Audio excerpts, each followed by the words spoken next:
Hail to the Emperor! Long live the Emperor! Stop. I said stop. You good for nothing, Lord lose silver, all delivered. Trying to run? If you run off, how would your brother? Dare to resist, wench. Please help me. I don't want to get married. Who the hell are you? Move aside. How dare you? Dare assault His Majesty. Drag away, beat to death. Hold. What's happening?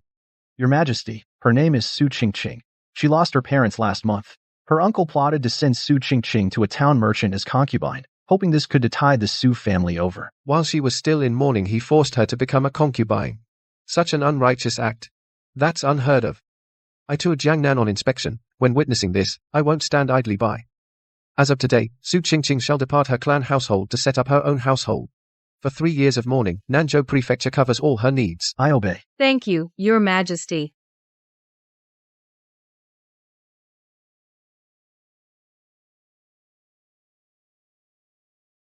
Once the 3-year mourning ends, where will you go? Once mourning ends, come to the palace. A maid won't starve. The palace? Is selection over already? We failed to get low maid spots, let alone others. Oh well. This selection is for the Empress's coronation. I hear the Empress Hails from our hometown. No funds to pull strings. We can only envy. Those selected once in the palace grow refined. We're just rustic farm girls, a world of difference. Entering the palace is easy, what's hard about it?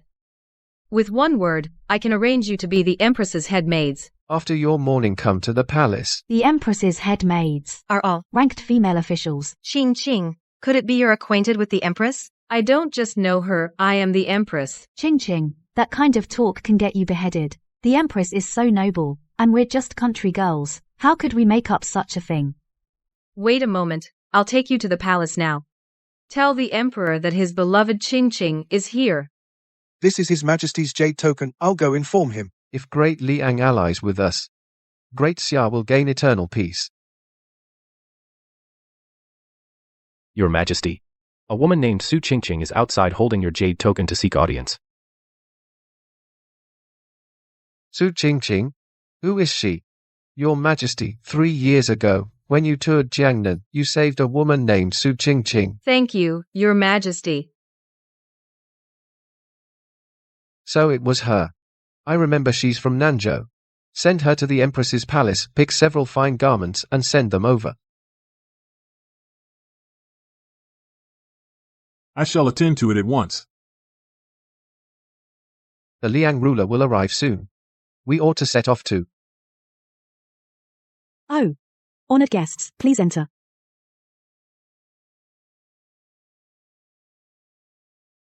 We are truly inside the palace. It's like a dream. Qingqing, you're amazing. Naturally, I'm the Emperor's personally conferred Empress. A position of great honor. Once we reach the Empress's chambers, I'll make the call to appoint you both as consorts. So you can enjoy the glory of the imperial court. I never expected inside here to be even more grand. When I think about becoming a consort here, I get excited all over. Qingqing. From now on, we really count on you. Let's go. Please wait, honored guests. Eunuch Sha will lead you to Fingyi Palace soon. Hey, Qingqing, aren't you the Empress? Why don't these maids even bow when they see you? They utterly disrespect you. Everyone, halt. You bunch of ill-bred servants. In my presence you show no proper courtesies.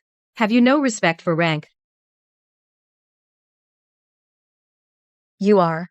I am the Empress appointed by the Emperor. You see me, why don't you bow? We hadn't heard, so the Empress entered the palace today. Her clothes don't look like an Empress's. You two insolent maids. How dare you doubt my identity? Oh, it's the Emperor's jade token.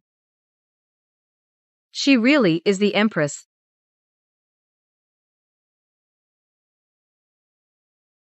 Oh, Your Majesty, your servant is late. She really is the Empress.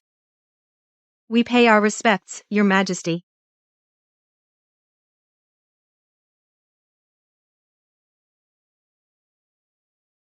You bunch of bewitching hussies. Dressed up, who are you trying to seduce? Are you aiming for the Emperor's bed? Your Majesty, first-rank maids dress just like this. How dare you talk back? Strip their clothes off. Drive them out of the palace. Why are you frozen? Do as Her Majesty commands. Your Majesty, this way, please. I'll take you into the palace to change.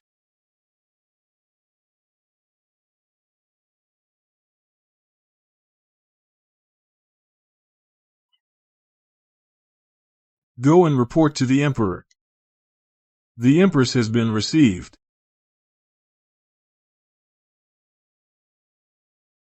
Brother Liang, let me toast you. Our two nations, allied together, will surely bring generations of peace and happiness. May our land stand firm, and blessings endure for ages. Ha ha ha. Well said, Brother Xiao. By this pact we will advance and retreat together. Surely this blessing will benefit both nations for 1,000 generations. Her Majesty has arrived at the palace. No one told me the Emperor summoned her to the palace today. Could there be some mistake? Eunuch Xia's work is utterly reliable. No errors can occur. Your Majesty. The alliance. It shapes both realms' fortunes. We cannot afford carelessness. Fetch paper, ink and writing brushes. Let's first draft the general terms. That makes sense. Prepare paper and ink. I'll go right away.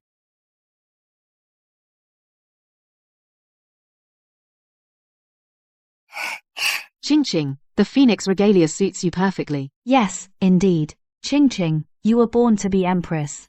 Every move you make has the bearing of a nation's mother. Who could compare? Of course. Once I rule the harem, I'll be even more imposing. You will all become imperial noble consorts. Spot any palace maid in gaudy attire, strip her garments and banish her. Thank you, Ching Ching.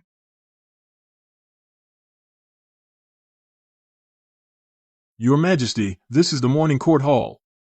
You may not enter freely. I am going to see the Emperor.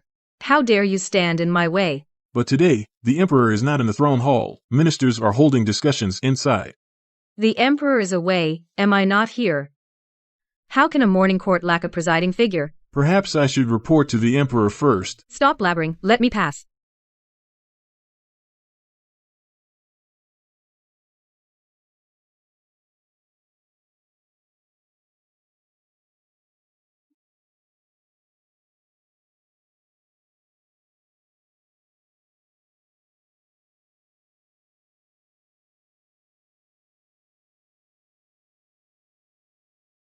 Who are you?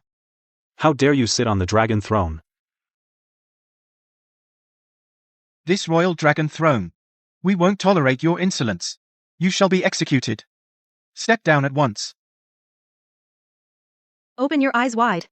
See clearly. Ching Ching. She's wearing the Empress's attire. What on earth? This woman is actually the Empress. Her Majesty the Empress? How can this be? Such an ill-mannered person.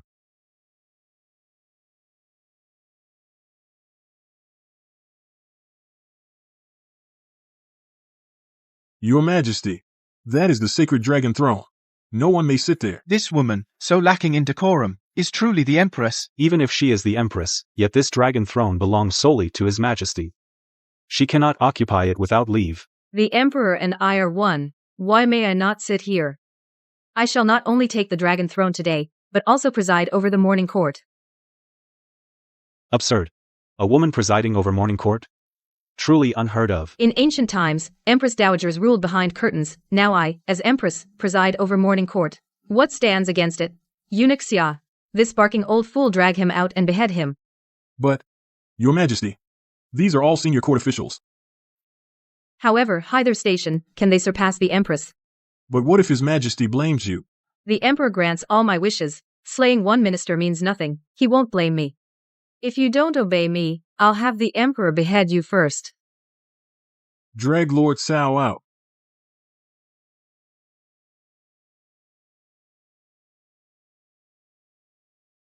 You are a witch. Totally such a witch. What is all this nonsense? You read it. Minister of Revenue speaks. Lingnan faces 3 years of drought, no crops survive. The people suffer terribly. We beg you open the treasury for relief. Open the treasury for relief again? Let those peasants starve. Spending money on relief is a total waste. What could be more practical than getting me some jewelry? Even if all those peasants die off, compared to the Empress, they're not worth a single hair.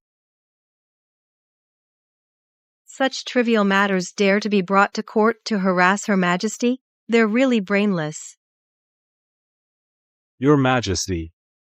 Relief is no small matter. If there are too many refugees, there will surely be uprisings. What does that have to do with me? If someone rebels, just send troops to put it down. I think you, the Minister of Revenue, have grown muddle-headed. You can't even understand such a simple logic. Letting an old fool like you manage money doesn't reassure me. You can retire and go home today. The position of Minister of Revenue will be handed over to Jiao Jiao. Ching Ching. I'm really going to be Minister of Revenue? The purse strings, of course, should be kept in our own hands to be safe. You evil Empress. What right do you have to dismiss officials at will? I'm a dignified court official. I won't be pushed around by you. Guards, take off his official robe and put it on Jiao Jiao. Your Majesty, this violates ancestral customs. At court, there's no precedent for a female official.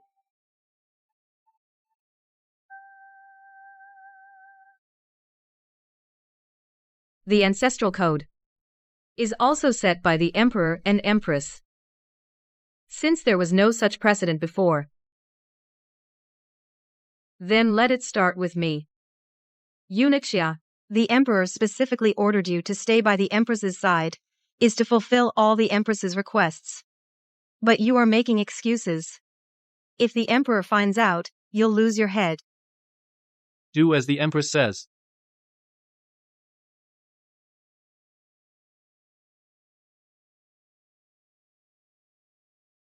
Ching Ching. He is the Minister of Revenue. Then what post do I get? Didn't you just say we'd suppress the uprising? I remember you are pretty good at snowball fights. War and snowball fights are just one word apart. Shouldn't be much different. I think you're well suited to be Minister of War. Then we'll send you to suppress the uprising, and those lowlifes will be wiped out completely. Your Majesty. Waging war is extremely perilous. The strategy and hardship involved are beyond what ordinary people can imagine, let alone a woman being able to endure it. How can we let a woman lead troops? Are you treating war as a game? Lord Sun is right. Even if the Emperor dotes on you, you can't act recklessly. The Minister of War position is vital to the nation. If it's truly entrusted to a woman, our great Xia will be in peril. What do you mean, nation in peril? Stop the alarmist talk. I'm proving women are as good as men. Back then, my snowball fights were unbeatable across Nanzhou. Leading troops into battle is a piece of cake for me. Do I need you lot butting in? If the Empress insists, we'll petition His Majesty and let him decide. The Emperor, for the Empress, went 3 years without taking a consort, which shows she's the only one. You dispensable old fogies. What's the point of complaining? In the end, you'll still have to do as the Empress says. You even dare to complain to the Emperor. I guess you don't care about your official posts anymore. Guards. All these still kneeling. Drag them out and execute them all.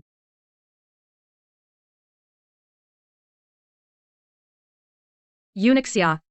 Why don't you make a move? Your Majesty. Executing so many officials at once may throw the court into chaos.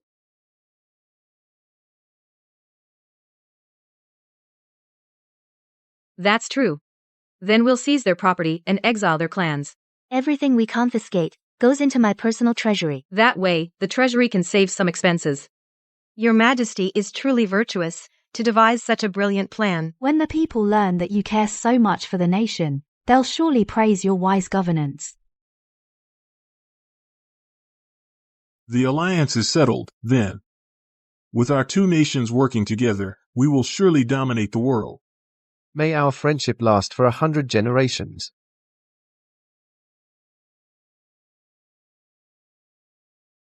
I've already sent the Crown Prince of Liang to the Golden Throne Hall. He should be arriving soon.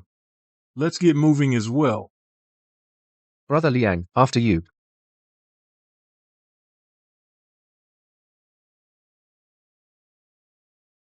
Speak now if you have matters to present, otherwise, the court is adjourned. Then let's adjourn. Crown Prince Liang Yi of Great Liang enters the hall.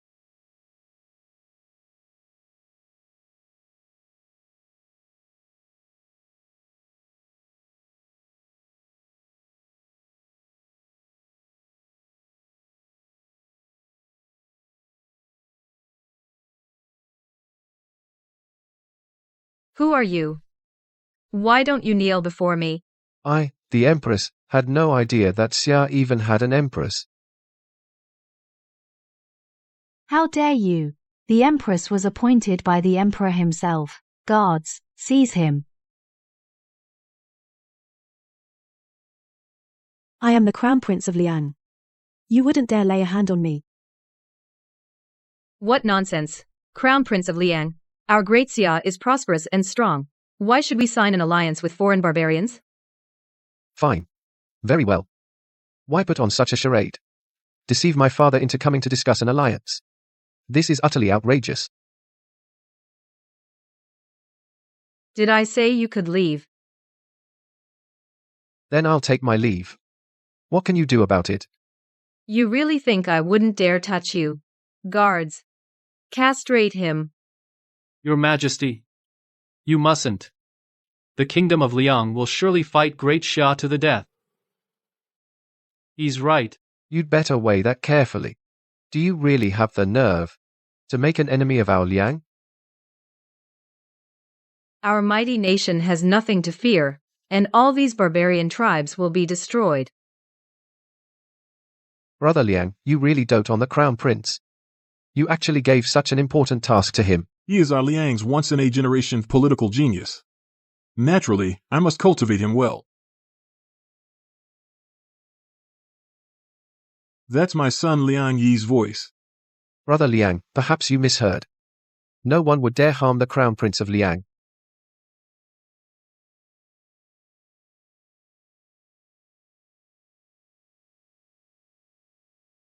My son. Father, You must get justice for me. they've gone too far. By the grace of heaven, the Empress decrees.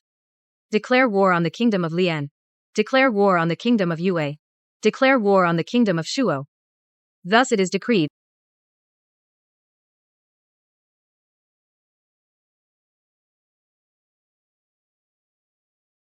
What's going on? Brother Emperor, you're back. This foreign barbarian insulted the dignity of Xia. I had him castrated.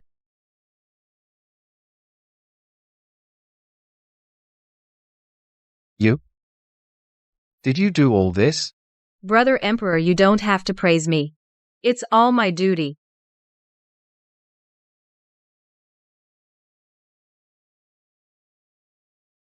Shall he?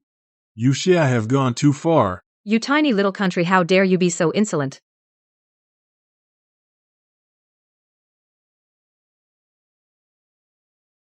Shut up. Brother Emperor.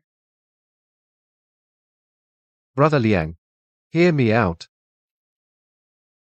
There's nothing to explain. Your Xia has humiliated my son like this. Liang will be your sworn enemy. We'll marshal all our might and fight you to the death.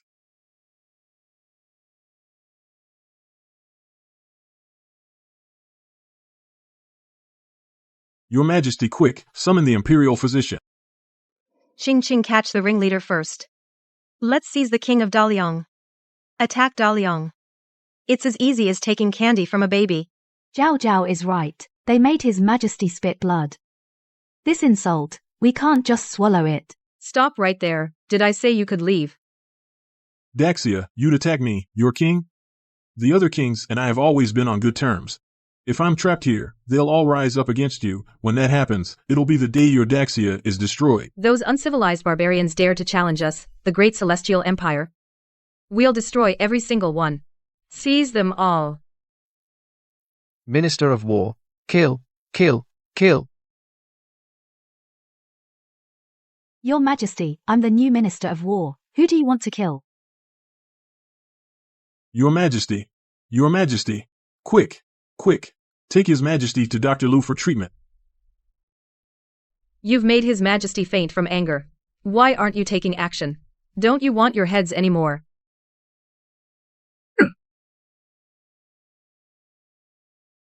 Today, the Emperor was humiliated by the Liang barbarians. And not one of you stepped forward to fight for His Majesty. I'm deeply disappointed. Our great Xia dynasty feeds you officials for what purpose? Please calm down, Empress. Empress, don't let it ruin your health. His Majesty has fainted from anger. The Xia dynasty now relies on you, Your Highness. A bunch of useless fools. You draw your salaries yet can't share the burden for the Empress and His Majesty. I think you're no better than our relatives back in our hometown. No point keeping these good-for-nothings. Let's confiscate their property and banish them. Let our hometown relatives come to manage affairs. In the court, there are no small matters. How can we let relatives interfere in state affairs? After all, the court's affairs are my family matters. Family matters should naturally be handled by relatives and friends. Go to Southern Prefecture and bring all the village folks from my hometown into the palace. I will grant them official titles and ranks. Empress, you absolutely must not. I have decided. Anyone who dares to oppose me, I will execute his entire family. The court is dismissed. Try this, Ching Ching. This is delicious. Not bad, take it away.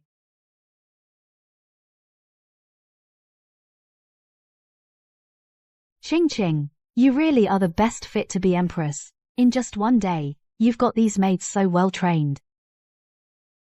As long as you reward and punish fairly, these maids, we can easily handle them. You did a good job. I will make you a marquis. Thank you, Empress, for your kindness.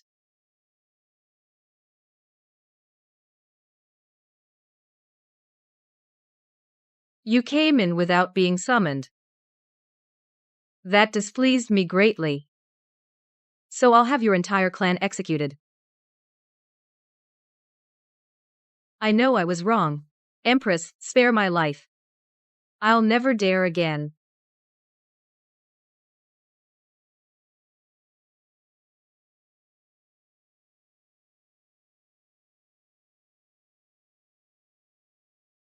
Eunuch Xia, help. The Empress is going to have my whole family killed.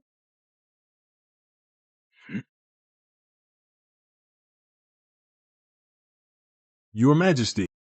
Who said you could talk to Her Majesty like that? Your Majesty, you've wiped out the whole families of dozens of people.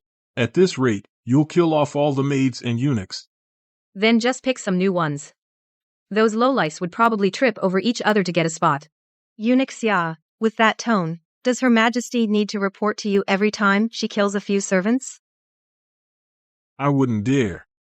But everyone outside knows that entering the palace means your whole family gets executed. No one's willing anymore to serve in the palace. Then go figure something out. Do you have to bother Her Majesty with something as trivial as recruiting maids and eunuchs?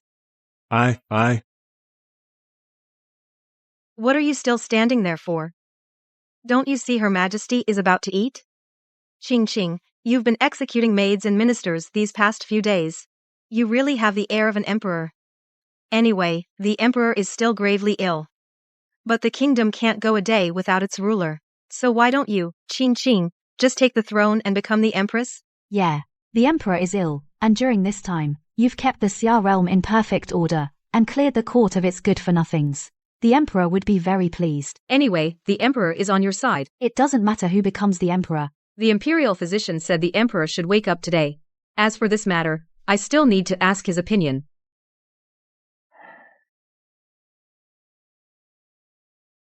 Eunuch Xia.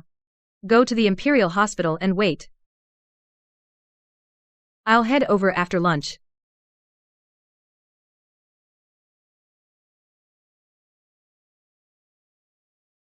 Hey, Steward Xia, Eunuch Ma, you're just in time.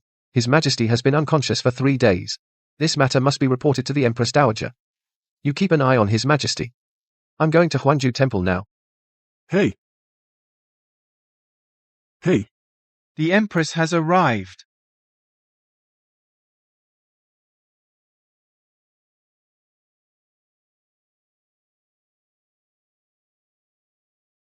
We pay our respects, Your Majesty. How is His Majesty? In answer to Your Majesty, if all goes well, His Majesty should wake up today, but once he's awake, he must not be agitated. Otherwise, his life is in danger. I understand.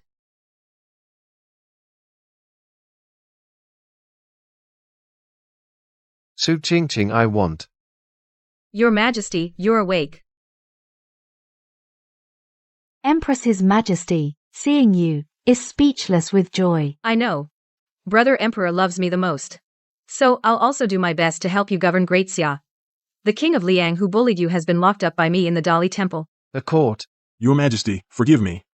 Those loyal officials in the court. Brother Emperor, rest assured. Those good-for-nothings in the court. For those who deserve the 9-clan punishment, I've had their 9 clans executed. For those who don't, I've confiscated their property and exiled them all.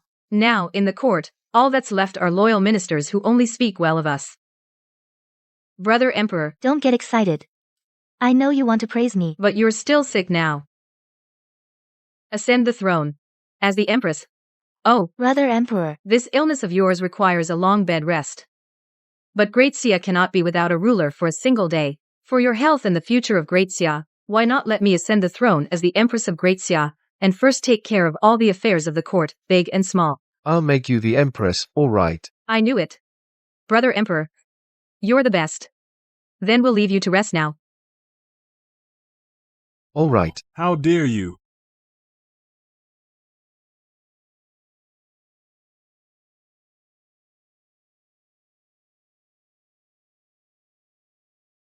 Your Majesty, quick, someone help. The Emperor has fainted again. Mother, be careful. You've worked hard staying by my side all these years. Once the coronation is over, you'll finally reap your rewards. It's nothing. To pray for Daxia in Xiaohe's place. And take care of you, mother. These are all things I should do. Good girl. You two have been by my side for decades, my old attendant. You should have announced yourself. Your Majesty, it's terrible. What's wrong with me? Lady Wang, don't worry. Take your time and tell me what happened. Your Majesty, it's not you. It's the Emperor. The Emperor. He's been unconscious for days, and his life is in danger. Your Majesty and Miss Shen, hurry back now. How could Xiaohe suddenly return to the palace? Qingqing is indeed the son of heaven. Her every move has imperial bearing. Of course. My ascension is heaven's mandate. Your Majesty is the first female emperor in history. Even in later ages, she's on par with the first emperor. Once I'm crowned, you'll be my founding heroes. Then I'll make you princes. Thank you, Your Majesty. Your Majesty, it's almost time. Time for the coronation. Let's go. Long live the Empress. May she reign for 10,000 years. Rise, my ministers. We thank your Majesty. Today I take the throne. None of this would be possible without my 2 ministers. They are my most meritorious ministers. Today, I make an exception, and make them princes. Zhao Zhao, I name you Prince Bao, and grant you Nanzhou as your domain. Yuan Yuan, I name you Prince Zhong, and grant you Beijiang as your domain. Your Majesty is wise. I disagree.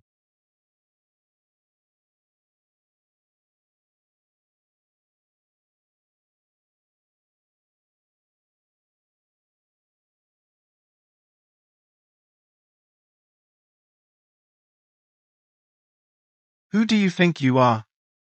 You think you deserve a princedom? I am the greatest emperor of all time. Who gave you the nerve to speak to me like this? The greatest emperor of all time? The Great Xia has never had a female emperor. You dare to ascend the throne in this golden hall? This is outright treason. Prince Yu, His Majesty has already agreed to let your Majesty ascend the throne and become the female emperor. Let a mere woman become emperor and govern state affairs? Are you trying to make Great Xia a laughingstock among other nations? This is the dragon staff bestowed by the Holy Ancestor. Today I, on behalf of the Holy Ancestor, will discipline you unfilial descendants. Protect the Emperor. What are you waiting for? Get them. That is the Holy Ancestor Emperor. Out of sight, out of mind. Who cares about the Holy Ancestor now? Arrest them now. Otherwise, you'll all lose your heads.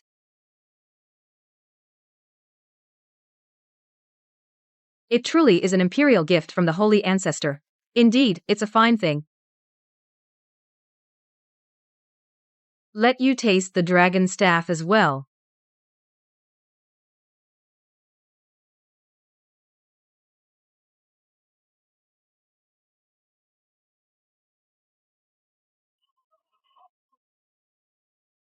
Your Majesty.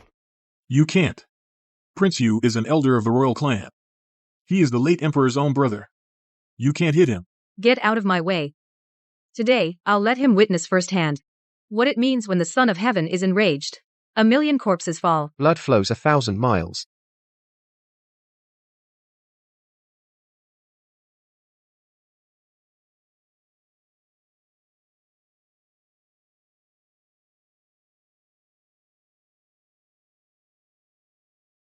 Tie him to the palace gate as a public example, as a warning to others. Let's see who dares to borrow the tiger's might and run wild before me.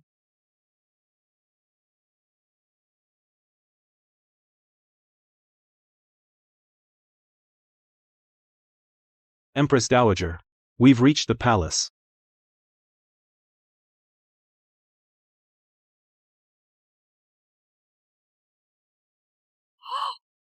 What are you doing here? Untie Prince Yu at once. Empress Dowager, Prince Yu was insolent to His Majesty. His Majesty ordered us to tie Prince Yu up at the palace gate as a public spectacle. The Emperor is awake. Has he lost his mind? Tying Prince Yu up here. You stay here and guard Prince Yu. Amin and I will go see what the Emperor is up to.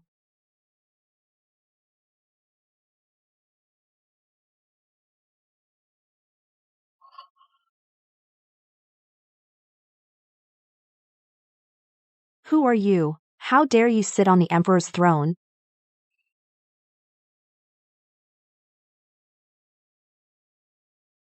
And who are you?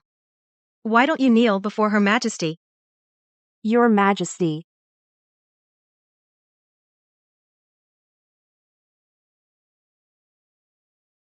Empress Dowager. She is the newly crowned Empress.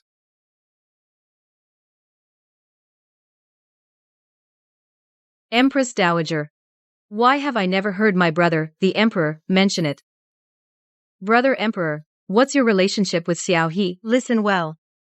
Our Qingqing was personally appointed Empress by His Majesty and now commands the court as the Empress of Great Xia. The Empress? Xiao He clearly promised to make me Empress. You wench. How dare you covet the Empress's position? I don't care. What's your relationship with the Emperor?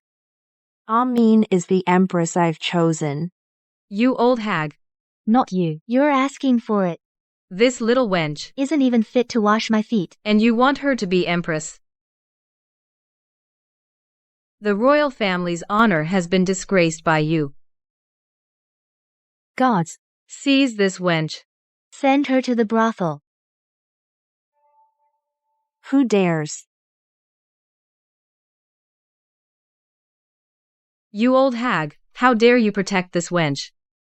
Then you'll go with her to the brothel.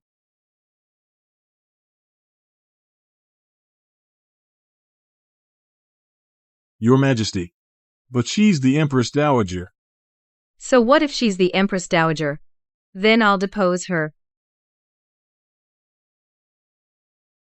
Yuan. Bring me the dragon cane.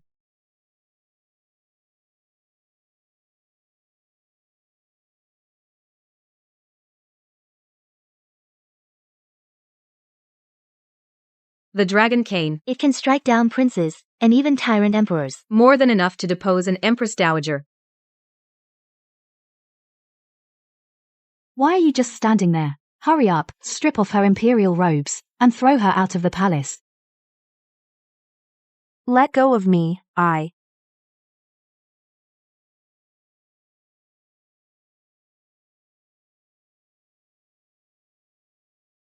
Qing, you really had the bearing of an emperor just now. People like this, who don't know their own worth, need a good lesson to learn their place. Your Majesty, urgent news from the front. Liang has allied with 4 nations to attack Xia on the northern frontier. 5 cities have already fallen. Are you all useless? You can't even defeat those barbarians. Please calm down, Your Majesty. No one expected that war would break out at the border. The soldiers weren't prepared. And many officials have been stripped of everything and exiled, so now the army is a complete mess. At this rate, the capital might fall any day. Perfect, then I'll lead the troops myself. Let those barbarians see what true imperial might is. Your Majesty, maybe we should first bring back the exiled ministers. Once you wake up, we'll talk it over. Eunuch Xia, what do you mean by that? This servant. Our Qing is also the Emperor of Great Xia. Why can't she lead the troops to drive back the allied forces? Are you questioning her abilities? That's not what I meant. It's just that Your Majesty has just taken the throne. There are many things you're still not familiar with. Don't say that. My abilities were acknowledged by Xiao He. This personal campaign will be invincible. I'll beat the allied forces. Until they wet their pants. But the army lacks generals. Generals don't need to fight at the front. They just sit in the rear camp and give orders. Anyone with a mouth can do that. Right, there's still me and Zhao Zhao. Besides, if the generals are gone, we'll just promote someone experienced and that's that. Eunuch Xia, go inform the Imperial Guards. In the army, promote someone experienced to be the Grand General of the Northern Expedition. Tomorrow, I'll head to the front lines to lead the troops myself.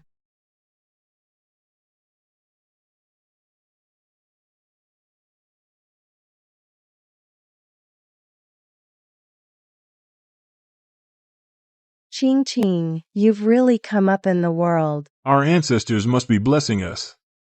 The Su family actually produced an emperor. Ha ha ha. Your Majesty, can they really fight? These relatives of mine are all incredibly capable. Take Aunt Wang, for example. She can scold a dog to death. On the battlefield, she'd be unstoppable in command. Besides, didn't Zhao Zhao say so? In war, generals just need to talk. What's so hard about that? That's true, but... No buts about it. Depart now, head to the front lines. Hey Qing, wait up. To prepare for battle, I studied the art of war yesterday. The book says, before troops move, supplies must come first. We should send the supplies into Daliang territory. That makes sense. Tomorrow, send 100,000 caddies of provisions into Daliang territory.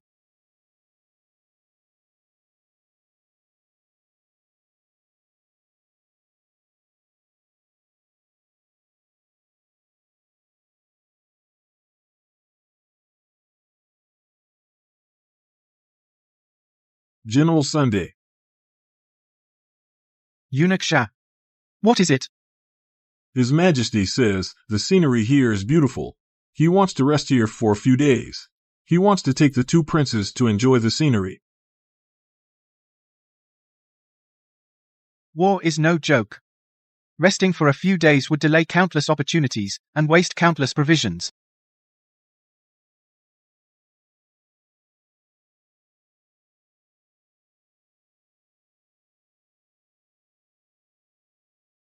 Didn't I tell you to stop and rest? Are you taking my words for nothing? Your Majesty, we're only 7 days from the front. The enemy already knows you're leading the campaign personally. Staying too long will give the enemy an opening.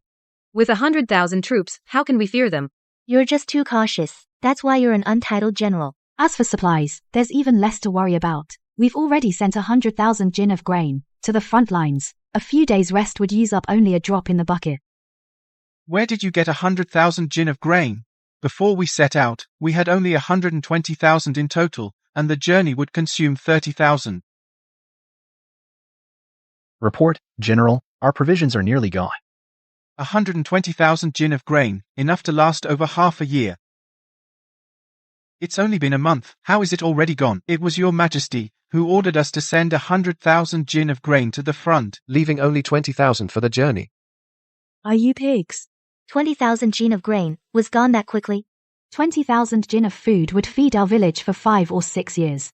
General, you have to think of something. So many brothers have been starving for 5 or 6 days.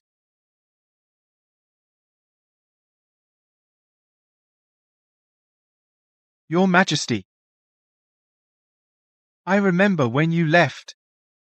You took several carts of food from the state treasury. What I've got here are all rare delicacies. You dare to get your hands on them? Su Ching Ching. But if this goes on, I'm afraid we won't even reach the front lines before a lot of soldiers starve to death. Ching Ching, I have a win-win idea. They just want a bite to eat, enough to keep them alive. Let's rest here for a few days. Have them dig for wild greens. That solves it. We have no grain, but wild greens are everywhere. You're a general, yet at the first hint of trouble, you want me to fix it for you. Did you hear what Prince Bao said? Then go do it now. If we eat wild greens every day, when our troops meet the enemy, they won't have the strength to fight back. I think the journey has addled your brain. This is the rear area. Where would the enemy come from? Say one more word, and you'll join those colleagues of yours in exile to Lingnan. As you command.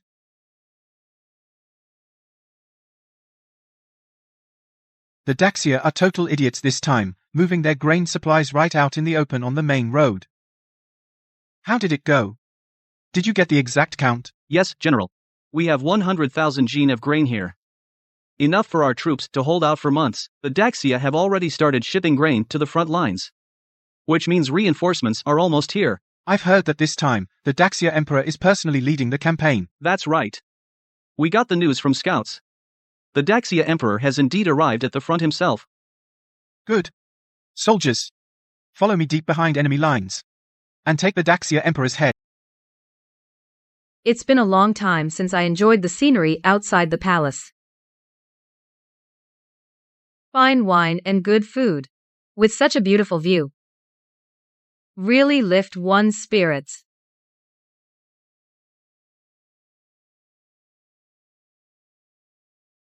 What are you looking at? His Majesty's face is not something you may stare at. Hey, just bear with it. It'll be better once we reach the front lines. Are you really confident that the great Xia Emperor will enter the forest? We've deployed all our troops in ambush here. Rest assured, General. The great Xia Emperor loves anything that showcases her Imperial Majesty. I've ordered men to pose as a white tiger. Once the white tiger appears, she'll definitely lead a hunt into the forest. Aren't you afraid that her advisors will dissuade her? You think she might suddenly wise up? She was foolish enough to deliver supplies to our camp. Even if she suddenly got smart, how smart could she really get? True. How smart can a fool be?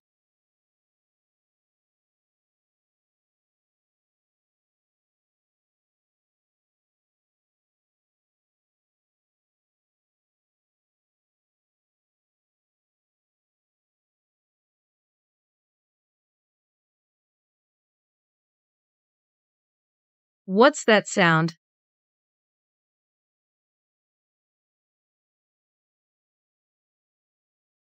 Ching Ching, look. It's a white tiger. A white tiger is a sign of great fortune. Ching Ching, once you put on the white tiger battle robe, the enemy will surely be scared out of their wits. All right, all right. Notify General Sun to change our route and hunt the white tiger in the forest. Your Majesty, you must not. The mountain roads are hard to travel. Who knows how much time it'll cost? Is this something a eunuch like you should worry about? Go tell General Sun right now. Tell him to change the route.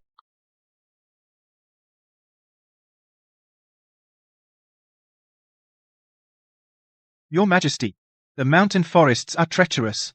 They are already hard to march through. The troops are already exhausted.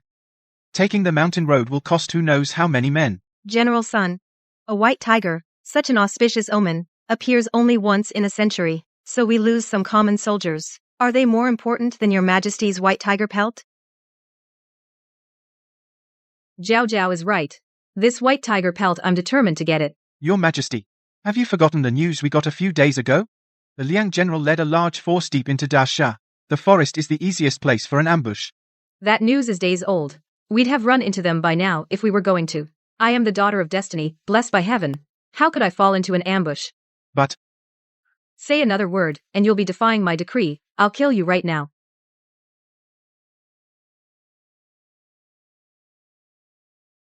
Everyone, turn around.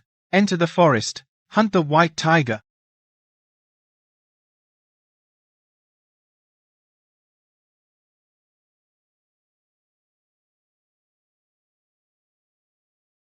See, I told you I'm the daughter of destiny. Look, there's no ambush here.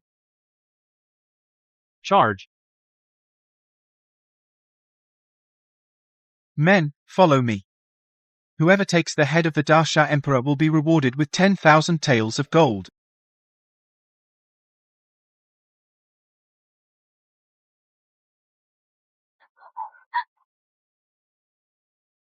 Ching Ching, what should we do? What a bunch of losers. Looks like we're losing. Starved for days, and they're this useless.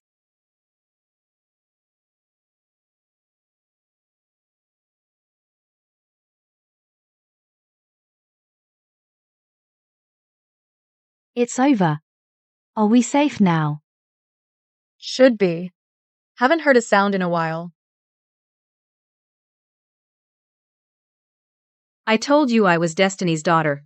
I was bound to turn bad luck into good.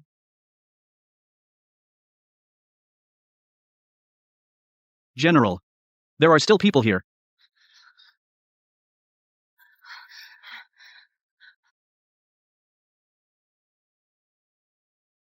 Yo.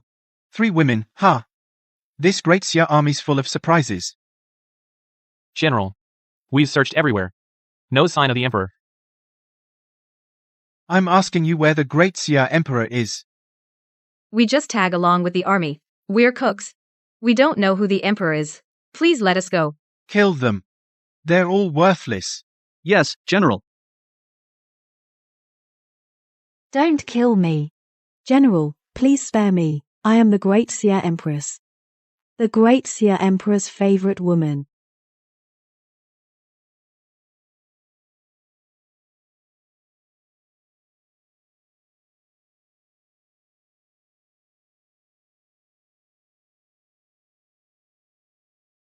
Ching Ching is the Empress of Daxia. We're useful. Please don't kill us. His Majesty is crazy about Ching Ching.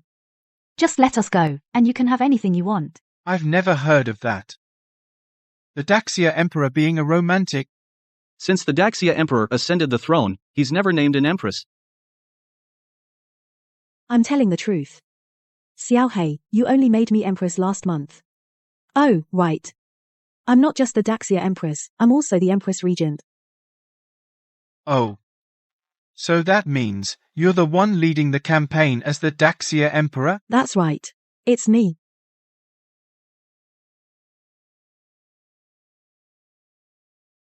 General, you just said, take the Daxia Emperor's head and you'd get 10,000 gold taels. Does that offer still stand?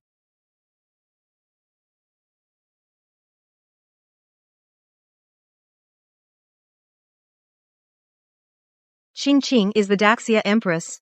Just don't kill us, and we'll surrender to Daliang right away. We'll bow down and pledge our loyalty. Take them back to the camp. General, you don't actually believe them, do you? Even if she really is the Empress, surrendering and submitting isn't something she can decide alone. Of course, I don't think capturing an Empress will make Daxia surrender. Take her back. I have my own plans for her. All the soldiers who took part in today's capture each gets 100 taels of silver.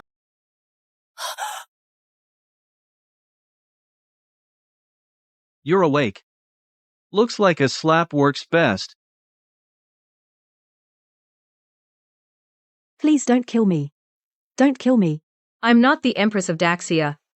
And I'm not the Queen of Daxia either. Deputy General Zhou, calm him down.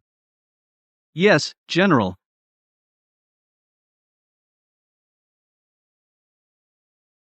You said you're the Empress of Daxia, the one the Emperor of Daxia loves most.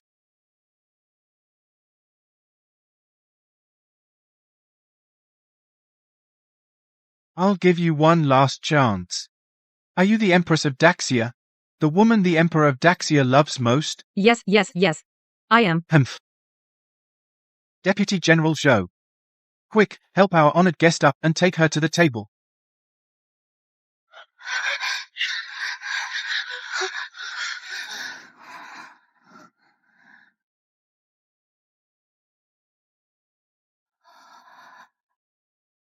Jiao Jiao, Yuan, do you know what he wants to do? King Su. I invited you to the military camp. I need you to do me a small favor. I will. I'll do anything. In that case, rest well today, both of you. In a few days, come with me to the gates of Daxia. Get the Daxia generals to open the city gates and let our Daliang army in.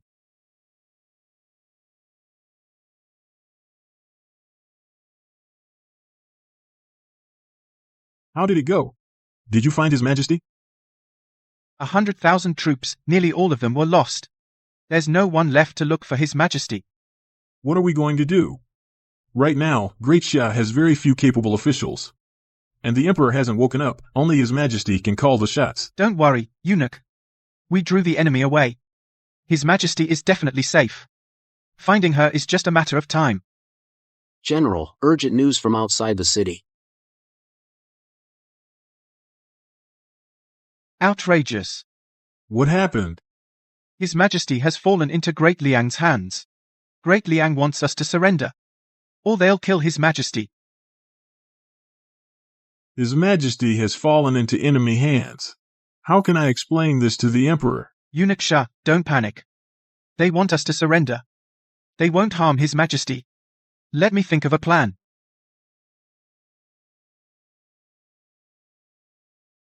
Is the ruler of Great Liang still in the capital? He is. They're still locked up in the imperial prison.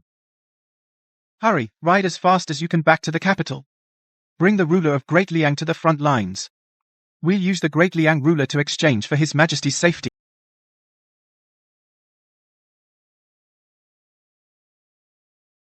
General Sunday.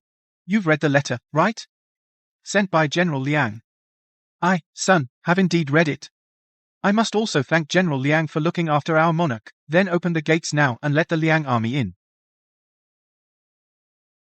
First, let us see His Majesty safe. Bring them up.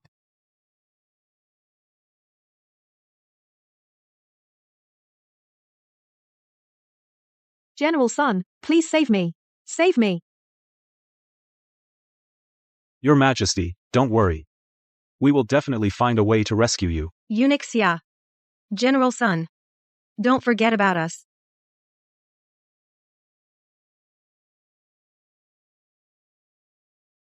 Well? You've seen your Empress alive and kicking. Feel relieved now? Open the city gates now, or I'll have them suffer some pain. Yes. Listen to General Liang. Open the gates and let them in. Your Majesty, I will find a way to get you back. But opening the gates is absolutely out of the question. We haven't slept a wink. We've been on the road for 6 days. Just where are you taking us? Don't ask what you shouldn't. Hurry into the city. Father, Do you think? they might be planning to. Secretly execute us? If they wanted to kill us, they'd have done it on the road. Why go to all that trouble to bring us to the Daxia border? I think the Daxia people probably intend to use us to gain some benefit. These hypocrites of Daxia, even if I die, I'll never let them get anything from Dalian. Don't be rash. Let's wait and see. So General Sun won't open the gates and surrender to us? I am loyal to my sovereign until death. But I will never surrender to you. Fine. Then I'll have no choice but to lay hands on your Empress. Guards, beat her. Don't. Don't hit me. Stop, ow. It hurts.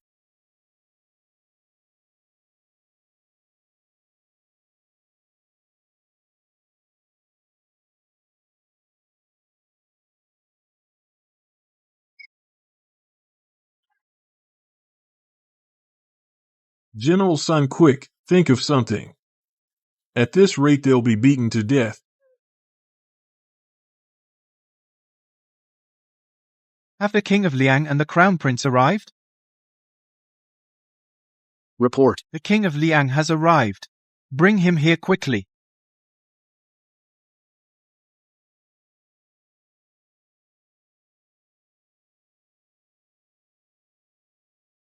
The King of Liang and the Crown Prince are in our hands.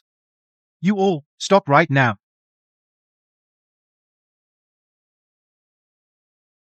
Hold it. Your Majesty.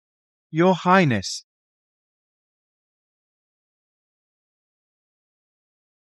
General Liang, keep hitting, don't stop. Whip these 3 women to death. Shut up. General Liang. I'll use the King of Liang and the Crown Prince to exchange for our Empress and the 2 princes. What do you think? We don't need you to open the city gates to surrender to Great Liang. But you must see 2 more cities. Then we can exchange them back. No problem. Let alone 2 cities. Even a whole province is no problem. General Sun, quick, say yes.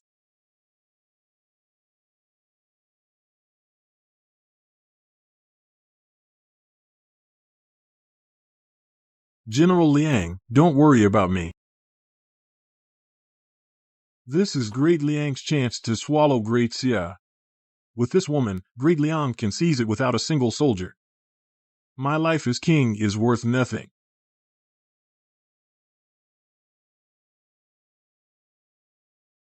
Get down here. Get down here. I, the King of Great Liang, hereby command. Storm the capital of Great Xia. And bring Great Xia into our domain. Ah. Father.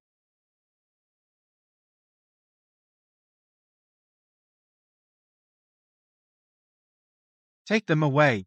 And lock them up properly. Don't, because of me, miss the chance to let Great Liang dominate. Gag him.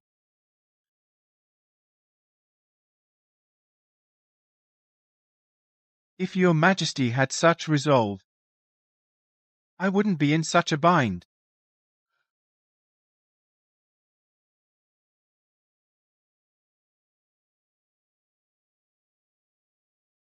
I accept your terms, 2 cities of Great Xia, plus your king and crown prince, in exchange for our Empress and 2 princes. Didn't you hear what our king said? He wants Great Xia to bow down to Great Liang. I'm a general of Great Liang, so of course I must obey its king.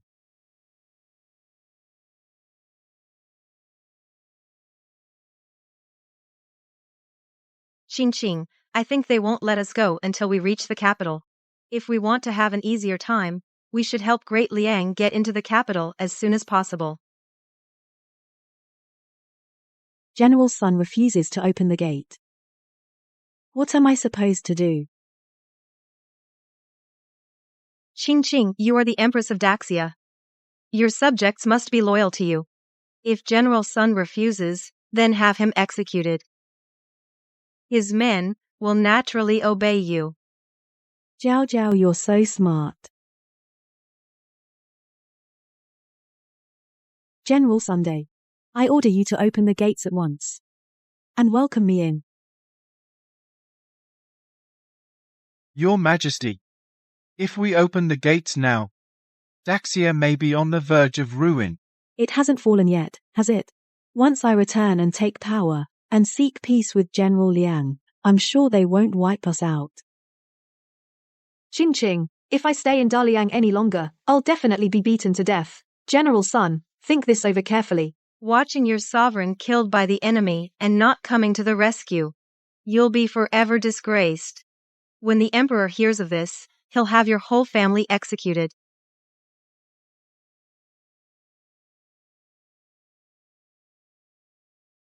Your Majesty, rest assured. The ruler of Daliang and the Crown Prince are in our hands. They wouldn't dare touch you. Can't you understand my words? Open the gates at once. Let us in. Otherwise, you'll be defying my decree. I will have your entire clan put to death. General Sun, didn't you say that you were loyal to your emperor and country? Your Majesty is the Son of Heaven. What she says you must obey.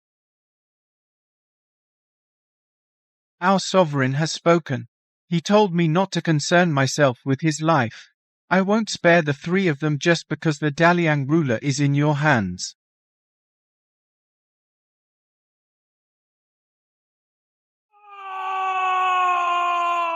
We shall fight to the death. Your Majesty, why have you already surrendered?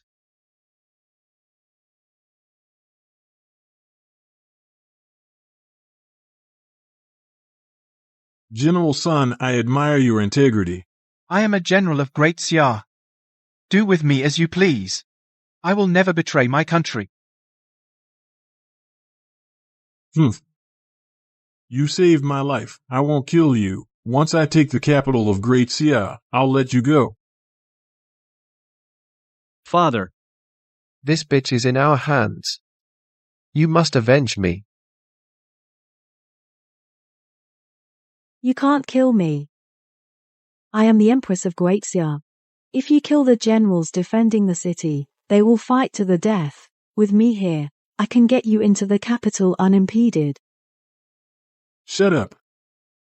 My child, she's right. We still need her. Father. Is my revenge just going to be forgotten? Take them away. Treat them well. Yes?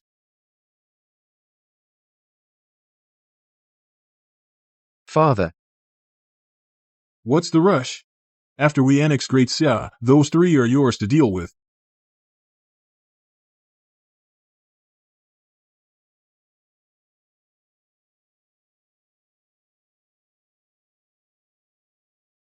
Ching, we helped Daliang take over most of the land. Then, will the king grant us a title? Of course he will. If not for our Ching, Daliang would have lost countless lives. Ching, you're the greatest hero in all Daliang. Then, we'll have the emperor give us the capital and the southern prefecture. From then on, we'll live like royalty.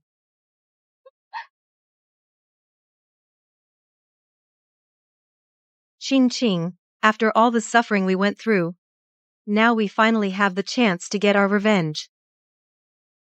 You. Stop right there.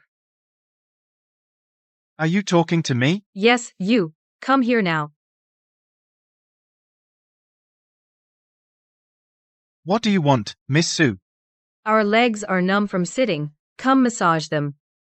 I'm a Daliang general. Not your servant.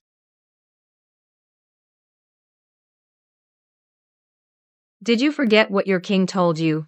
He told you to take good care of me, Daliang's hero. Letting you massage me is an honor for you. All of you. Go massage Miss Sue's legs. Yes, General. Can't you understand? I told you to do it. General Liang, if you mess with us, Miss Sue will be upset. She won't want to help Daliang anymore. Can you bear that responsibility? Miss Sue, please don't be angry. I'll massage your legs right now. Do you even know how to massage? You can't even handle such a simple thing. How can you be a general? What are you staring at? Go lie down over there. I'm getting out of the carriage. To stretch my legs. Hurry up and lie down. Miss Sue is delicate and noble. The carriage is so high. If she falls, Can you bear the responsibility? Don't go too far. General Liang is the war god of Daliang. How could he be trampled under your feet as a stepping stone? What's so great about the war god of Daliang? Miss Su helped you expand your territory. Calling her the benefactor of Daliang is not an overstatement. Letting you be her stepping stone is such a small thing, yet you won't do it.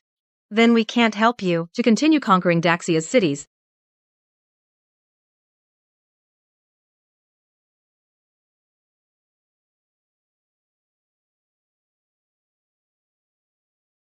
Hurry up, do you really want me to get angry?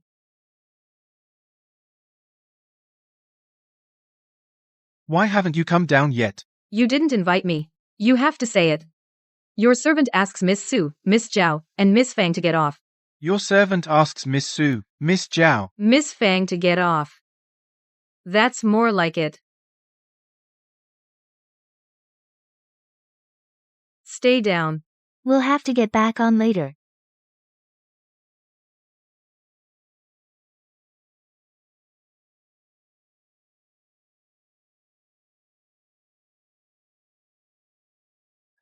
General, please get up. They won't get on the carriage anytime soon.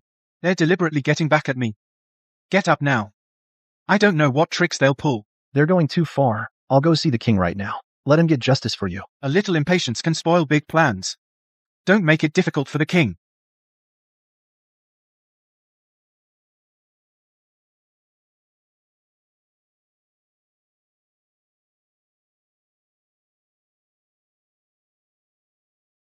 General Liang. My father sent me to inform you. Why are you lying on the ground? Who was it who made General Liang do such a thing? To answer your highness. It was Miss Su and the others. That's outrageous. These three actually dared to humiliate our great Liang general.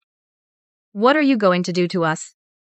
Your highness, we're only a few days' journey from the capital. We're just one step away. We must hold on. Speak up. What do you want? Miss Su, you are a hero of our great Liang. Of course I'll take good care of you. That's more like it. Who told you to get up? Get down.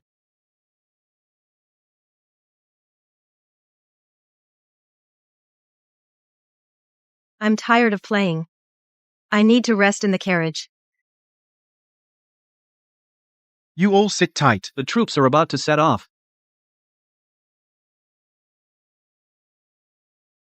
Don't worry, General. Once we capture the capital, I'll make them wish they were dead.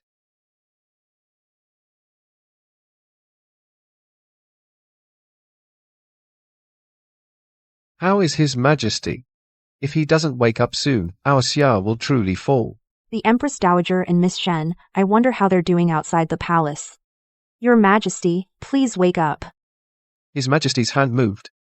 Dr. Liu, is His Majesty about to wake up? 4 or 5 hours later, once this bowl of medicine takes effect, His Majesty should be waking up soon. Great, great. His Majesty is finally going to wake up. The Empress Dowager can return to the palace now. Qingqing, the capital. We've finally reached the capital. Once we take the capital, we won't have to go through all this grueling travel. Let's go. Let's wait up ahead for them to welcome us back to the palace.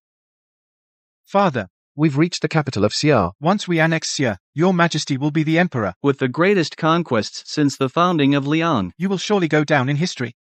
Congratulations, Your Majesty, you've gotten your wish. Go. Bring those 3 women here.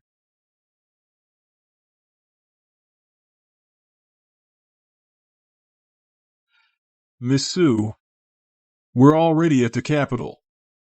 Please have them open the gates now. I can have them open the gates, but you have to promise me a few things. What things? Go ahead and say them.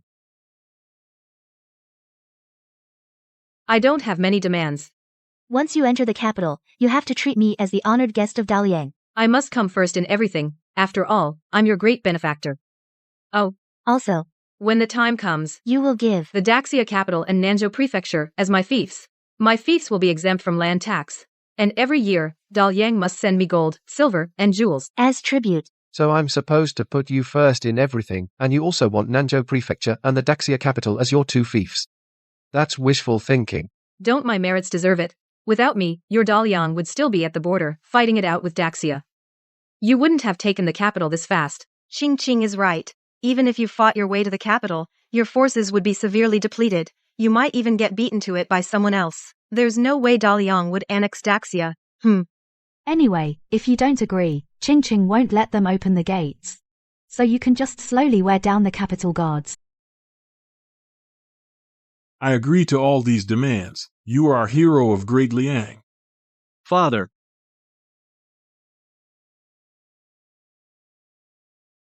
At least you have some sense. Hurry up and go. Tell them to open the city gates. Jiao Jiao, Yuan, let's go.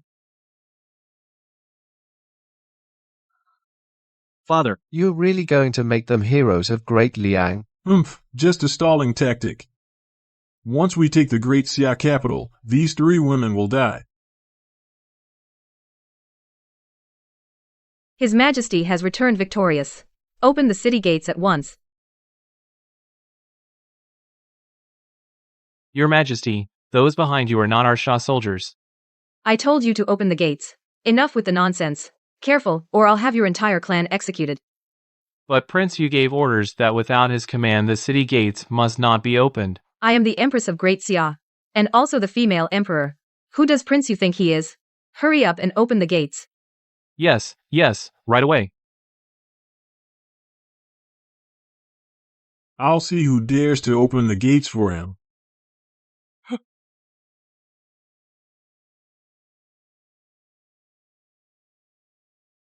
How dare you defy me, old fool? Careful, or I'll hang you from the city gate. You sold out your country for glory. I wish I could tear you limb from limb. When a nation falls, the people suffer. I just wanted to spare the people some misery.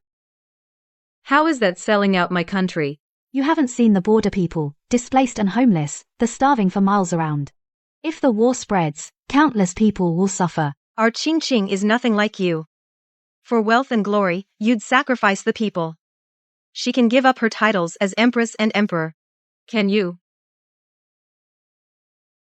Half of the realm of Great Xia was given away by you. You still have the nerve to say it's for the people of Xia. The sacrifice was necessary. Great Xia didn't lose a single soldier. Isn't this all thanks to me? The Liang army fought its way here. Their troops must have taken heavy losses.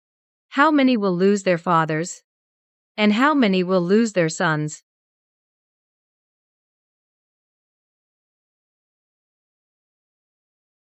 These 3 women are full of twisted logic.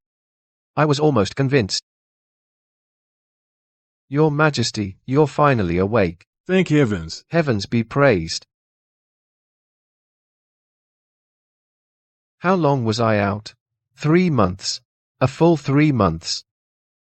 Where's Su Qingqing? Quick, have her arrested. Your Majesty, Su Qingqing, she. In a moment, you must stay strong. What happened? Su Qingqing has taken the throne. She's the Empress of Great Xia. She had Prince Yu flogged. She deposed the Empress Dowager. And she sent Miss Shen to a brothel. How dare she? Your Majesty, please calm down. Miss Shen was brought back by Prince Yu already. If you pass out again, Great Xia will truly fall. Fall? After Su Qingqing took the throne, she insisted on leading the army herself. She gave terrible orders, resulting in 100,000 troops being completely wiped out. She herself was captured by the enemy. To save her own life, she cleared the way for the enemy. Now they've reached the capital. Prince Yu is holding the line at the city gate tower. I'm afraid Prince Yu can't hold out much longer either.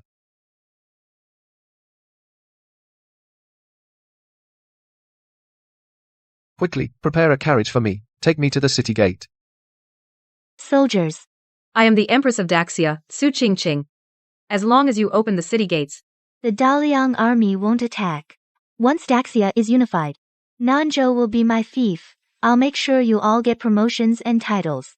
Is she telling the truth? Can she really promote us? I've been on this city wall for 10 years. If I can get promoted, I could finally get married. Shut up. This woman would sell out her country, becoming Daliang's lackey. Do you think she's trustworthy? Qingqing always keeps her word. Yuan and I are proof. We've risen up with Qingqing. Don't listen to that old villain. He just wants you to fight to the death for his wealth and rank. You're talking nonsense. Me? We're talking nonsense. Then give up your princely title and become a commoner. Your Highness.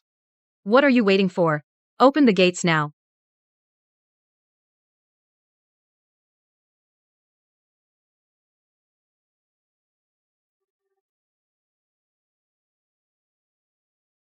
Stop. Anyone who opens the gates will be executed. Ha ha ha, I'm about to go down in history. Congratulations, Father.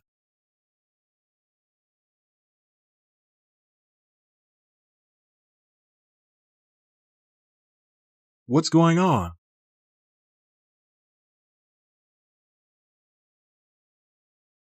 What are you doing? Do you want me to wipe out your entire clans? I think you're the one who should be executed along with your entire family. Xiao He, you're awake. That's wonderful. If I hadn't woken up, my great Xia would have been destroyed by you. Xiao He, I did it for you. For the people. You were already sick. If you kept worrying about the war, this illness would never get better. That's right, Your Majesty. Qingqing begged the ruler of Great Liang. He won't trouble you. Then I really must thank you properly. It's what I should do. Xiao He, no need to thank me. Then I'll properly thank you right now.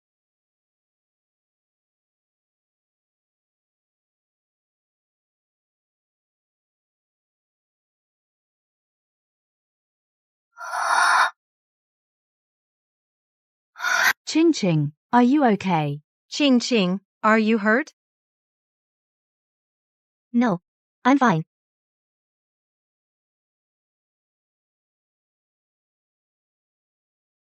Xiao He, why are you so angry? Miss Su, she is, after all, the woman you love most. As long as you bow to my great Liang and swear allegiance, you will still be the Emperor of Great Xia. The sons of Great Xia would rather die in battle than betray their country. This wench is not my love. If I had known it would come to this, I should never have saved her.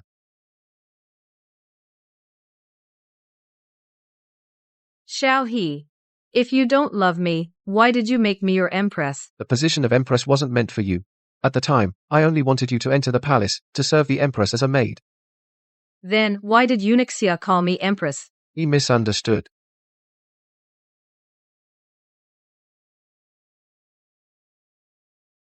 Xiao He, please don't say that in anger. I know you love me. Humph. Love you? I wish I could tear you to pieces. Father, do you think they are acting or is it real? This Xiao He is full of tricks. If he didn't care about Su Qingqing, he wouldn't be on the city wall holding us off for so long. Brother Xiao, you don't need to put on an act for me. The capital of Great Xia, I'm determined to take it. If you refuse to surrender, then I'll have no choice but to kill Su Qingqing and storm the city.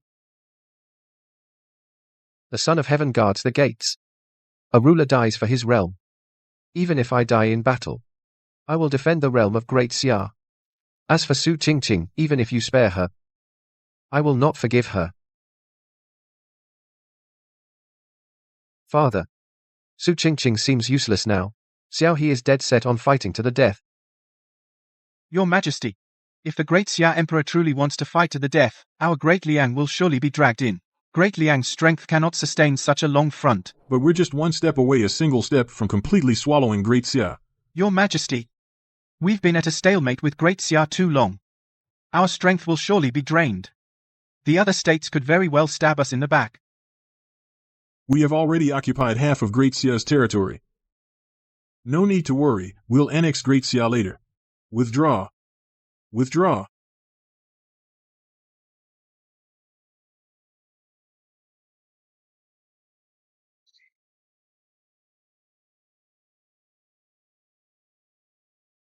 Tie the three of them up. Send them to Xiao He. Consider it a gift for him. From now on, we leave each other alone.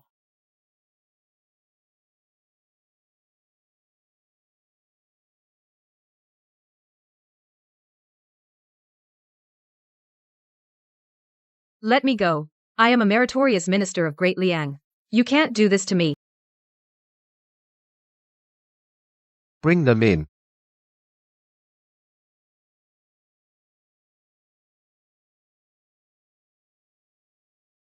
Veal. Su Qingqing, Zhao Zhao Zhao and Fang Yuan Yuan. Do you know your crimes?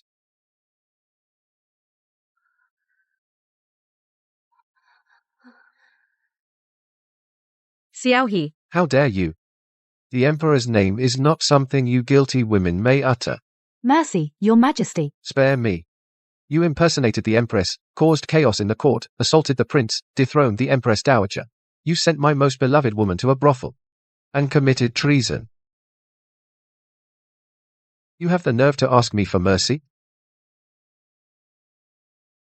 Mercy, Your Majesty. Please, Your Majesty, I'm a first-time offender. Show me some leniency. Your Majesty, it's all a misunderstanding. It's all Eunuch Xia's fault. If he hadn't mistaken Qing for the Empress, we'd never have gotten the chance to do all this. That's right. And those ministers. They couldn't even tell who the Empress was. They were useless. That's why things got this bad. Zhao Zhao and the others are right. If it weren't for Eunuch Xia and those ministers propping me up, I wouldn't have gotten carried away.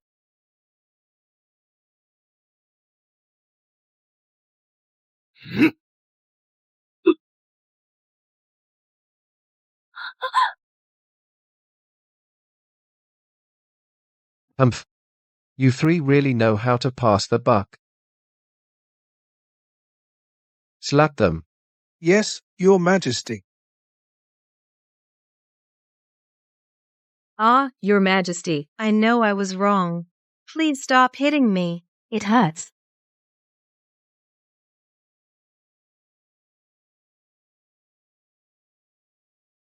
Stop it. If you dare to accuse others again, next time it won't just be a simple slap on the mouth. Your Majesty. I'm truly innocent. They were the ones who urged me on, and that's why I did all this. Su Qingqing, how could you put all the blame on us? At first, it was you who said you were the Empress and could get us good posts. You lied to us. You're the one who got us into this mess. Your Majesty, it's all Su Qingqing's fault. We had nothing to do with it.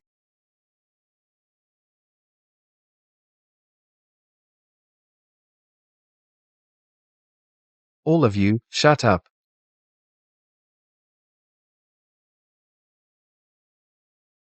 Empress Dowager, Imperial Uncle. What do you two think? How should I deal with these three? They deserve to die, behead them in public, hang their heads in the market, expose them in the sun for 7 days. What do you think, Prince Yu? I agree with the public beheading. It will serve as a warning to the people, to prevent this from ever happening again. Then let them be beheaded. Tomorrow at noon. Execute them at the market in the capital. The Empress Dowager, Prince Yu, and I will personally oversee the execution. I don't want to die. Spare me, Your Majesty. Zhao Zhao, think of something. I haven't even married yet. I can't die. Gag them. Throw them into the imperial prison. Tomorrow, take them straight to the market.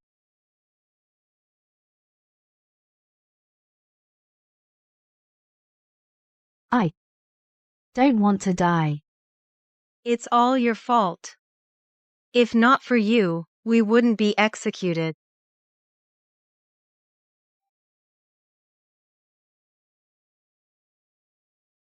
Bitch. It's all your fault. What are you doing? Stop it.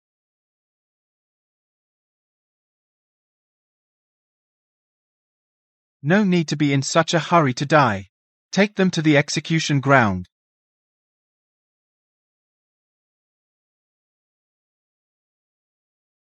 These three witches ruined the country. They're finally going to be killed. I heard they also embezzled silver. People like them deserve 1,000 cuts. Stop throwing stuff. Stop it. Stop it. That stinks. The Emperor has arrived. The Empress Dowager has arrived. Long live the Emperor. May he live 10,000 years. Rise.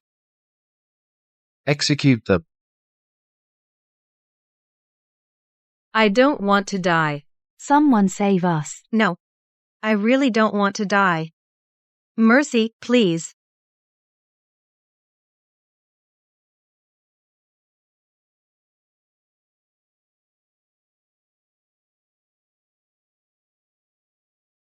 Your Majesty, you've been at this desk for 2 full hours. You just came from court and you still won't rest. With this spring rain, the palace becomes damp and cold. Have some hot tea to warm yourself up. Armin, you're so thoughtful. I sit here looking at these memorials, and it all feels like a dream. In just 3 months, the entire Great Siar has been turned upside down. I still can't believe it. Such an absurd farce has gone on this long. It's all over now. Your Majesty, the traitors have been brought to justice. The lost borderlands are being reclaimed step by step. The loyal court officials have all been reinstated. Everything is heading in the right direction. Please stop blaming yourself. Blaming myself? I have much to regret. 3 years ago in Nanzhou, I saw a girl alone and helpless, which reminded me of your suffering back then. So, I acted on a moment of compassion and gave her a jade pendant. I promised that after her mourning period, she could enter the palace as a maid to make a living. I could never have imagined that this one act of mercy would breed such a nation-destroying enchantress, nor did I ever think that the court would be so foolish as to mistake her identity. The Empress raised a merchant's daughter to the position of Empress and even let her ascend the throne as the ruler. Your Majesty, your kindness was never wrong. What was wrong was her insatiable greed. She took your goodwill and used it without restraint. It's also the sycophants beneath you, who blow with the wind, that made this farce spiral out of control. You can't, because of the faults of others, deny your own benevolence. But my benevolence has done you a great injustice. While I was in a coma, she went and deposed you, and even had you sent to a brothel. Whenever I think of it, I can't help but want to grind those 3 to dust. And hate myself for not protecting you. I promised you that once the realm was secure, I would make you Empress, so you could take your place in Fenji Palace, safe and sound. Your Majesty, I'm fine. Prince, you rescued me just in time. I didn't suffer any real harm. But Your Majesty, that wicked woman made you so furious you were in a coma for 3 months, and you almost died. At the Huangjue Temple, I prayed for Your Majesty every day. My heart never once settled. Armin, now that this farce is over, everything I owe you, I'll repay it all, one by one, bit by bit. This Fengi Palace was always meant for you. The Empress's throne has always been yours alone. I'll proclaim to the world, and hold the coronation ceremony, to marry you in style. I'll do as Your Majesty wishes. But Your Majesty must promise me, from now on, don't let the past weigh on your heart. You see, the spring rain has fallen, and everything is about to sprout anew. Our great Xia should also get a fresh start. Don't you think? All right. Whatever you say. A fresh start. I'll be by your side, and next to the people of Great Xia, as we begin anew together. With you here, I'm fearless.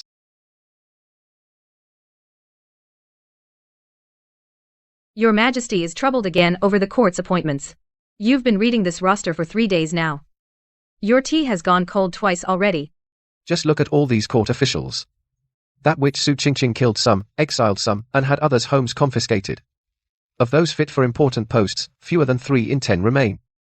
Minister Cao, Minister Qian, they both followed me in conquering the realm and governing it as seasoned ministers. Just for speaking a few honest words, one was beheaded, the other was stripped of office and exiled to the southern wastelands. Even now, when I think of it, I feel I owe them a debt of shame. These events were never Your Majesty's fault.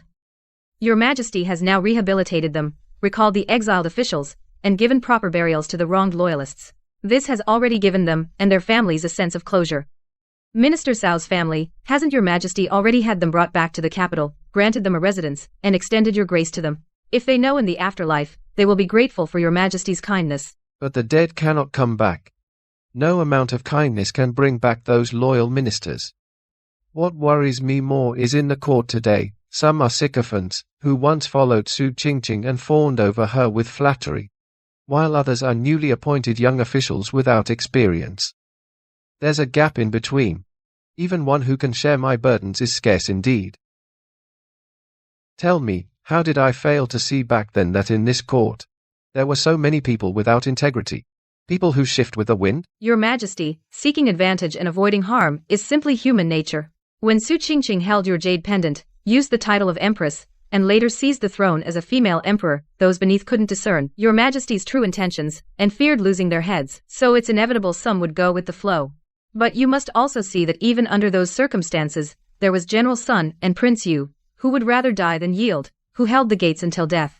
There were also Minister Cao and Minister Qian, who dared to remonstrate directly, even at the cost of their lives. The spirit of Great Xia has never been severed. You're right. But those who drifted with the tide, how should I deal with them? Dismiss them all, and the court will be empty. Keep them, and I fear they'll trim their sails again someday and sow seeds of disaster. These past few days I've been so troubled by this matter I haven't had a good night's sleep. Your Majesty, if the water is too clear, there are no fish. If you're too critical, you'll have no allies.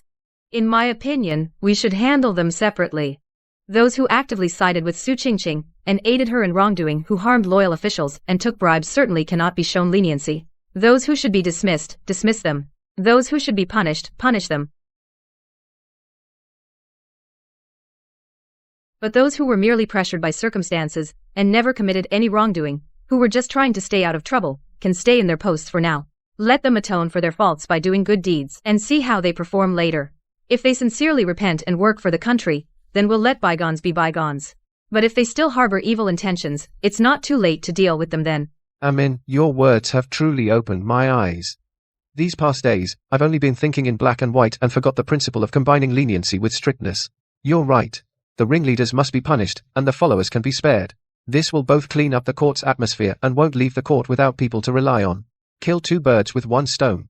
Your Majesty flatters me. I am but a woman who doesn't understand grand court principles. I just think that we should leave some leeway. It's not just giving others a chance, but also leaving room for the court of Great Xia. Besides, among these officials, many are your Majesty's loyal ministers. Quite a few have studied the classics all their lives. They still care about the country. They just lost their heads for a moment and made mistakes. We must give them a chance to mend their ways. You understand perfectly well. You see more clearly than many of your court officials. And as for the vacant posts, I was thinking we can't just pick from noble families. We should hold a special exam. From humble homes, pick scholars of real ability to fill the court. The noble clans are deeply rooted. Many of them chase power. But humble scholars know the people's hardship better. And they value the hard-won chance more. They can sincerely serve the people. Your Majesty's idea is excellent. Back in Nanzhou, weren't you seeing that gifted poor scholars had no way in, that you decided to hold the exam? To attract talent. Now, we can use this chance to break the nobles' grip on the court. Let those with true talent find a place to realize their dreams. In doing so, we not only fill the court's vacancies, but also show the people your Majesty's hunger for talent. And the people will rally behind you. Having you by my side, I am truly blessed.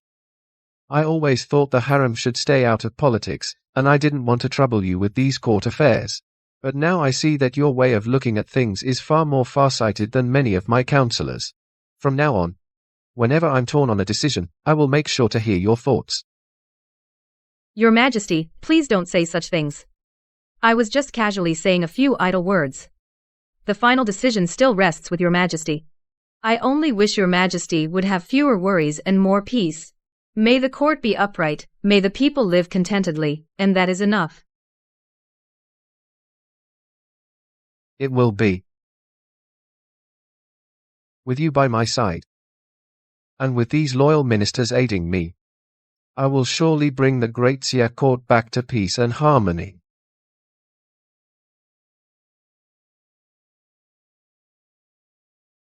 Your Majesty, try these loquats sent from Jiangnan. They're really sweet. Good for your throat. You've spent the whole morning reading border military reports. Your brow hasn't relaxed once. Is something happening with Liang? Did something else happen? It's still about the border. That witch, Su Qingqing, to save her own skin, led the Liang army through, and we lost 5 cities in the northern border. Nearly half our territory has been taken by Liang.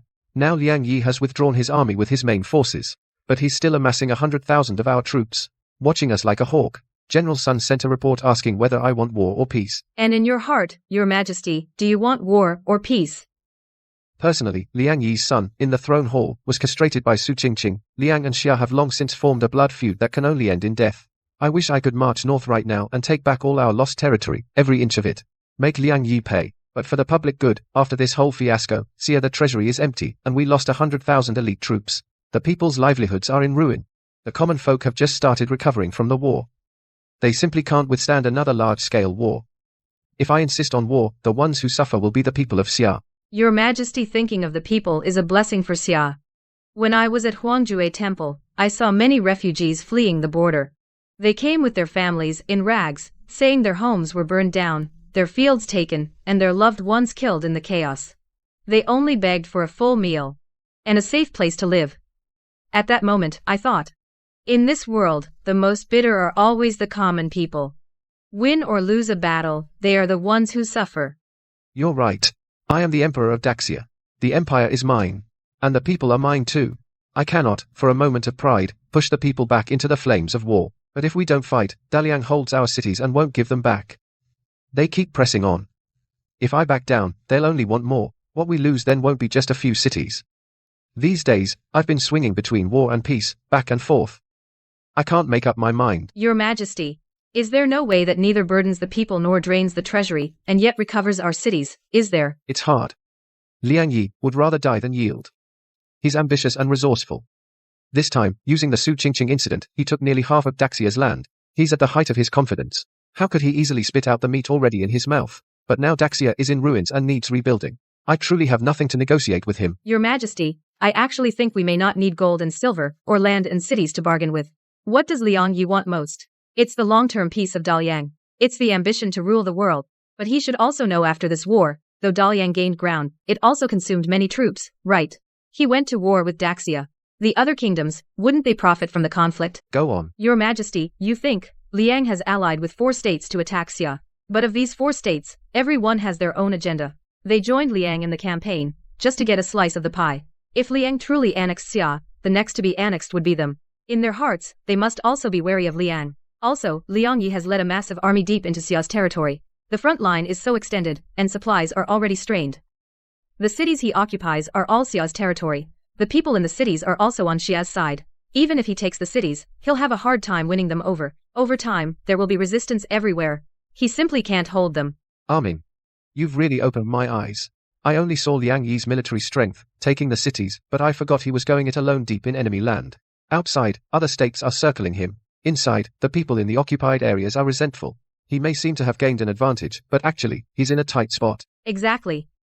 So, Your Majesty, why not send someone to talk to Liang Yi first? Not to beg him to return the cities, but to make the risks clear to him. Tell him that even though Xia has gone through a civil war, it still has its strength. If it truly throws its entire national power into a fight to the death with Liang, even if Liang ultimately wins, it'll be a costly win. By then, the other states will take the chance to attack. Liang will be utterly destroyed. Better to call a truce between the 2 nations. Liang returns all the Xia territories it has occupied. And Xia will also not pursue the grievances from this war. The 2 nations will forge a new treaty. Mutual non-aggression. And each will recover in peace. But Liang Yi and Xia have the enmity of a broken pact, plus the grudge over his son's humiliation. How could he possibly accept a truce and return the cities? Your Majesty, Liang Yi is first and foremost the ruler of Liang, and only then a father. No matter how much hatred he harbors, he won't risk Liang's destiny on a gamble. His retreat this time, isn't it just because he's afraid that staying locked with Da Xia would let the other kingdoms stab him in the back? As long as the terms Your Majesty offers can save his face, and let Da Liang gain real benefits, he might very well agree. For example, we could open border markets. Da Liang's horses, furs could be sold to Da Xia, and Da Xia's tea, silk, and grain could also be sold to Da Liang. Both sides trading, supplying each other's needs, would benefit the people and treasuries on both sides. Isn't this better than fighting and grabbing? Amin. You truly have extraordinary talent. All the officials at court only think of either fighting or surrendering. There isn't a single person who can, like you, see the pros and cons so clearly and come up with such a perfect solution. Open the border markets and let the nation recover. Not only could we, without using a single soldier, recover the lost territory, but the people would live in peace and both treasuries would be filled. Now that is true long-term thinking. I am but a woman and know nothing of military strategy. I just think, if we can avoid war, we should. What the people want has never been your majesty's feats of conquest, but 3 meals, and a warm life, and peace year after year. If we can, through a treaty, bring peace to both nations, that would be the greatest merit. You are absolutely right. As emperor, ruling over this realm, what I should protect most is never the size of the territory, but the well-being of the people. As for this matter, I know what to do. In a few days, I will send envoys to De Liang to negotiate with Liang Yi about a truce and trade matters. If this succeeds, it will not only be a blessing for De Xia, but also for the people of both nations. All of this, I owe to you, Armin. Your Majesty, no need to thank me. The one who can make this decision has always been your Majesty, who cares for the people.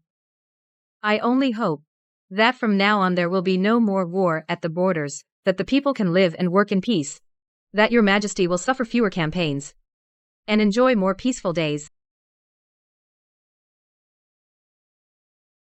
Your Majesty, look at this memorial from Lingnan Prefecture.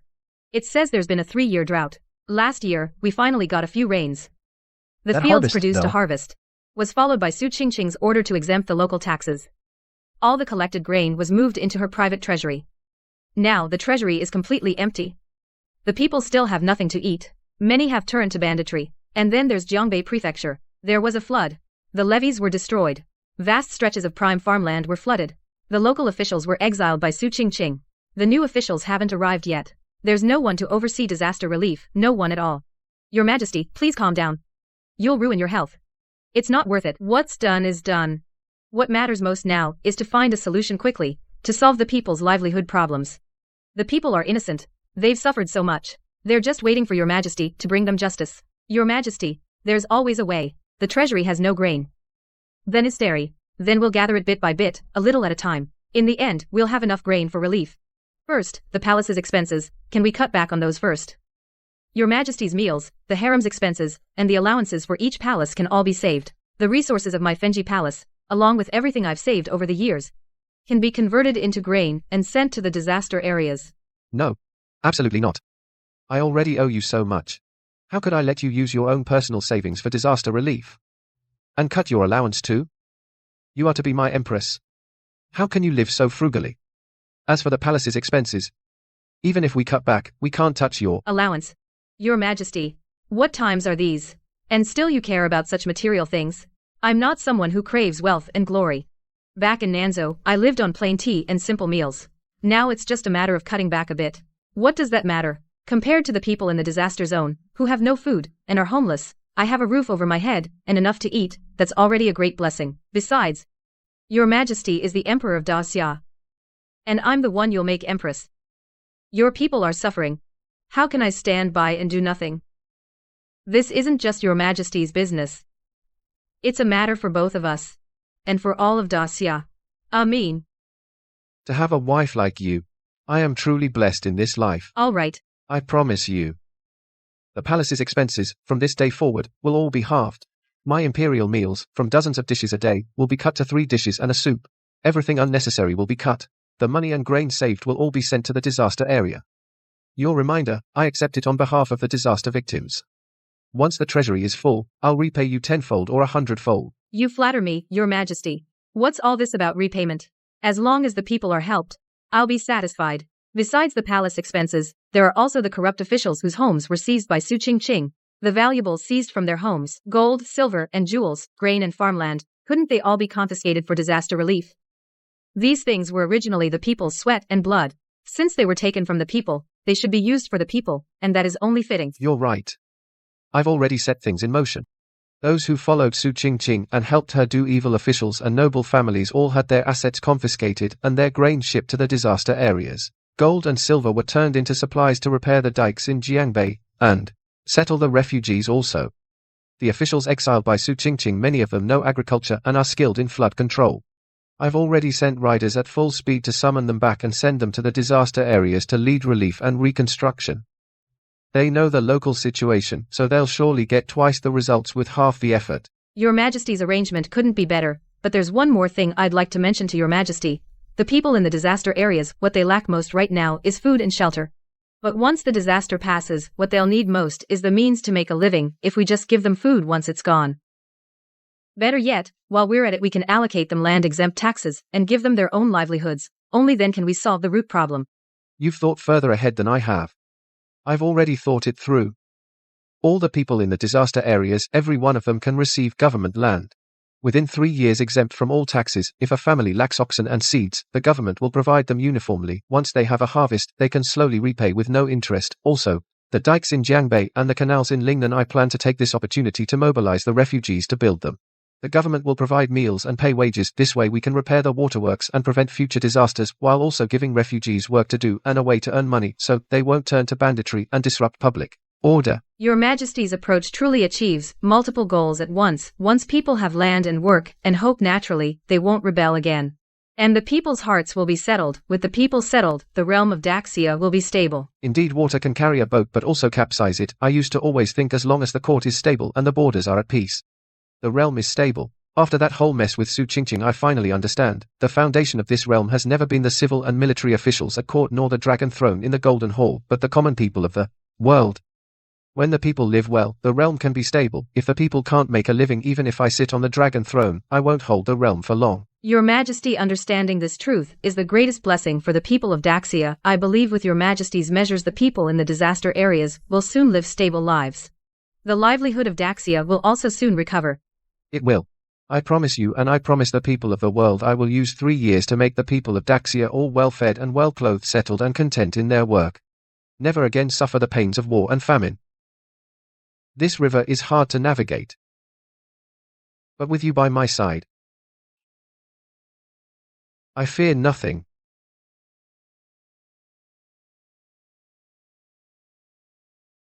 It's rare for your Majesty to be this free today. You didn't even bring any memorials. MHM. I thought you'd be staring at those memorials again all day long. Today, I deliberately gave myself a day off. Court affairs, people's matters, can all wait. I just want to be with you. Ever since I woke up, it's been either dealing with Su Qingqing's leftover mess, or busy straightening out the court and soothing the people.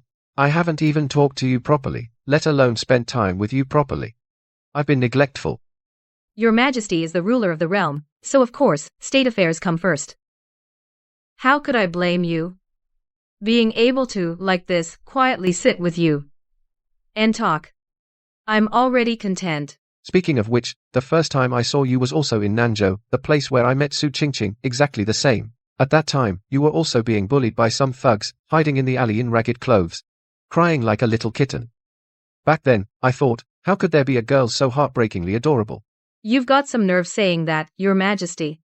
Back then, I thought you were some spoiled rich kid from who knows where. You just stepped in and drove those bullies away. I was afraid you were just another villain. So I hid from you, too scared to come out. Ha ha ha. That's right. I saved you out of kindness, but you didn't even say thank you, and just ran off. You had me searching all over Nanzhou for half a month, before I ran into you again by the river. You were just handing out food to those street kids. At that moment, I thought, this girl, though she looked so delicate, had a kinder heart than anyone. Back then, I had lost both my parents. I couldn't even feed myself, but I couldn't bear to see those children suffer as I did. It was also then that your Majesty told me, from now on, with me around, I'll never again let you and these children be wronged. That promise, I've remembered it to this day. But I went back on my word. I promised to keep you safe. But in the end, I let you suffer so much. After I took the throne, I was busy securing the realm, putting down revolts, thinking that once the land was stable, I would marry you in grand style, and make you Empress. But it dragged on for 3 years. You suffered Su Qingqing's great humiliation for nothing. Every time I think about it, Your Majesty, I have never blamed you. I know you carry the burden of the realm, and there are too many things beyond your control. You have me in your heart, and remember your promise to me. That's enough for me. The 3 years at Huanjue Temple, I stayed with the Empress Dowager to pray, and watched you, Your Majesty, secure the realm of Great Xia. In my heart, I was happy for you. I've never once complained. But I have a grievance in my heart. I blame myself. For the realm, I made you wait 3 years. I blame myself for a moment of carelessness, which almost put you in danger. I blame myself even more. Clearly, I should have given you a title long ago, a home, but instead I let you wait alone for so long. Amin. With my mind in a fog, the only thought that kept me wanting to wake up was you. I was afraid I'd never wake up. And then there'd be no one to protect you. I was afraid if I didn't wake up, the promises I made you would never come true. I knew your majesty would surely wake up. In the Huangjue temple, I copied sutras for your majesty every day and prayed for you. The Buddha will surely protect your majesty. See, you're awake now, your majesty. Not only did you wake up, you quelled the rebellion and secured the realm. Now you're standing right in front of me. There, don't cry. It's my fault. Everything was fine, but I made you cry again. Let's not talk about those unhappy things anymore. Let's talk about the future, okay? Okay. What would your majesty like to say about what lies ahead? After the coronation ceremony, I'll go with you back to Nanzhou again. What do you say? Let's go see the alley where we first met, and see that river where you once shared your food with the kids by the bank.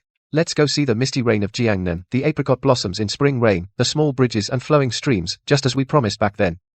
After all these years, in this palace, I've almost forgotten what a Jiangnan spring looks like. Really? Would your majesty really come back to Nanzhou with me? Of course it's true. I am the emperor, but I am also your husband. Once the court is stable, and the people are at peace, I'll leave the government to the cabinet, and accompany you to travel across all of Daxia. If you want to go to Jiangnan, we'll go to Jiangnan. If you want to go to the northern frontier, we'll go to the northern frontier. If you want to see the sea, we'll go to the shore of the East Sea. I'll spend the rest of my life slowly making it up to you. Your majesty. With you saying that, everything is worthwhile. Actually, it doesn't matter where we go. As long as I'm by your side. Even if I'm stuck in this palace, watching you review memorials every day, I'd still be happy. From now on, I'll never make you wait alone again. For the rest of my life, day and night, I'll be with you. Across the vast land, I'll enjoy it with you. The joys of everyday life, I'll share with you. Never again will I let you suffer the slightest injustice. Never again will I let you be alone. I trust your majesty.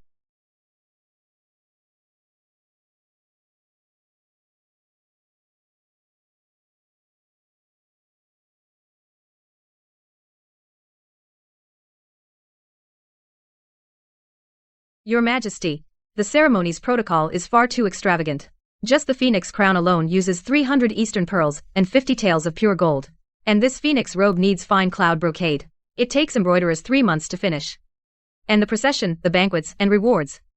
All told. The people in the disaster zones are still waiting for food and silver for relief. Spending so much on this ceremony truly troubles my conscience. Amin. You needn't worry about that. The coronation is a matter of state. It must not be taken lightly. Besides, this is me marrying you. It's the most important day of your life. How could I let you suffer the slightest grievance by holding it simply? As for the silver, I've already arranged it. The ceremony's cost will all come from my privy purse. Not a penny from the state treasury. It won't delay the disaster relief. So rest assured. Your majesty's privy purse isn't that still the money of the great Xia? The silver from the privy purse was originally reserved for emergencies. Now, when the nation is in crisis, and the people are suffering, even the privy purse silver should be spent on what matters. Your majesty, I know you want to give me the best, and marry me in grand style. What I want is your majesty's true heart. It's to be able to stay by your majesty's side properly. That's enough for me. Amin. What woman doesn't wish her wedding to be grand and watched by all? Especially when you're to become the Empress of Great Xia. The coronation ceremony is not just a marriage between you and me, but a right of the state. How can we do it carelessly? If the court holds it too modestly, the people of the realm will look down on you. I can't let you suffer this slight. You make a fair point. But I still feel that I've shortchanged you. Empresses of other dynasties had coronations of utmost extravagance. As for my empress, how can she be inferior to others? Your majesty, I've never thought about comparing with others. Back then, in Nanzhou, your majesty didn't have a cent. Even when it came to a steamed bun, you'd share half with me. That's when I set my heart on you. Back then, I never thought about becoming an empress someday. Or enjoying wealth and glory. Now, to be by your side as your empress, I'm already the most blessed woman under heaven. What grievance could I possibly have?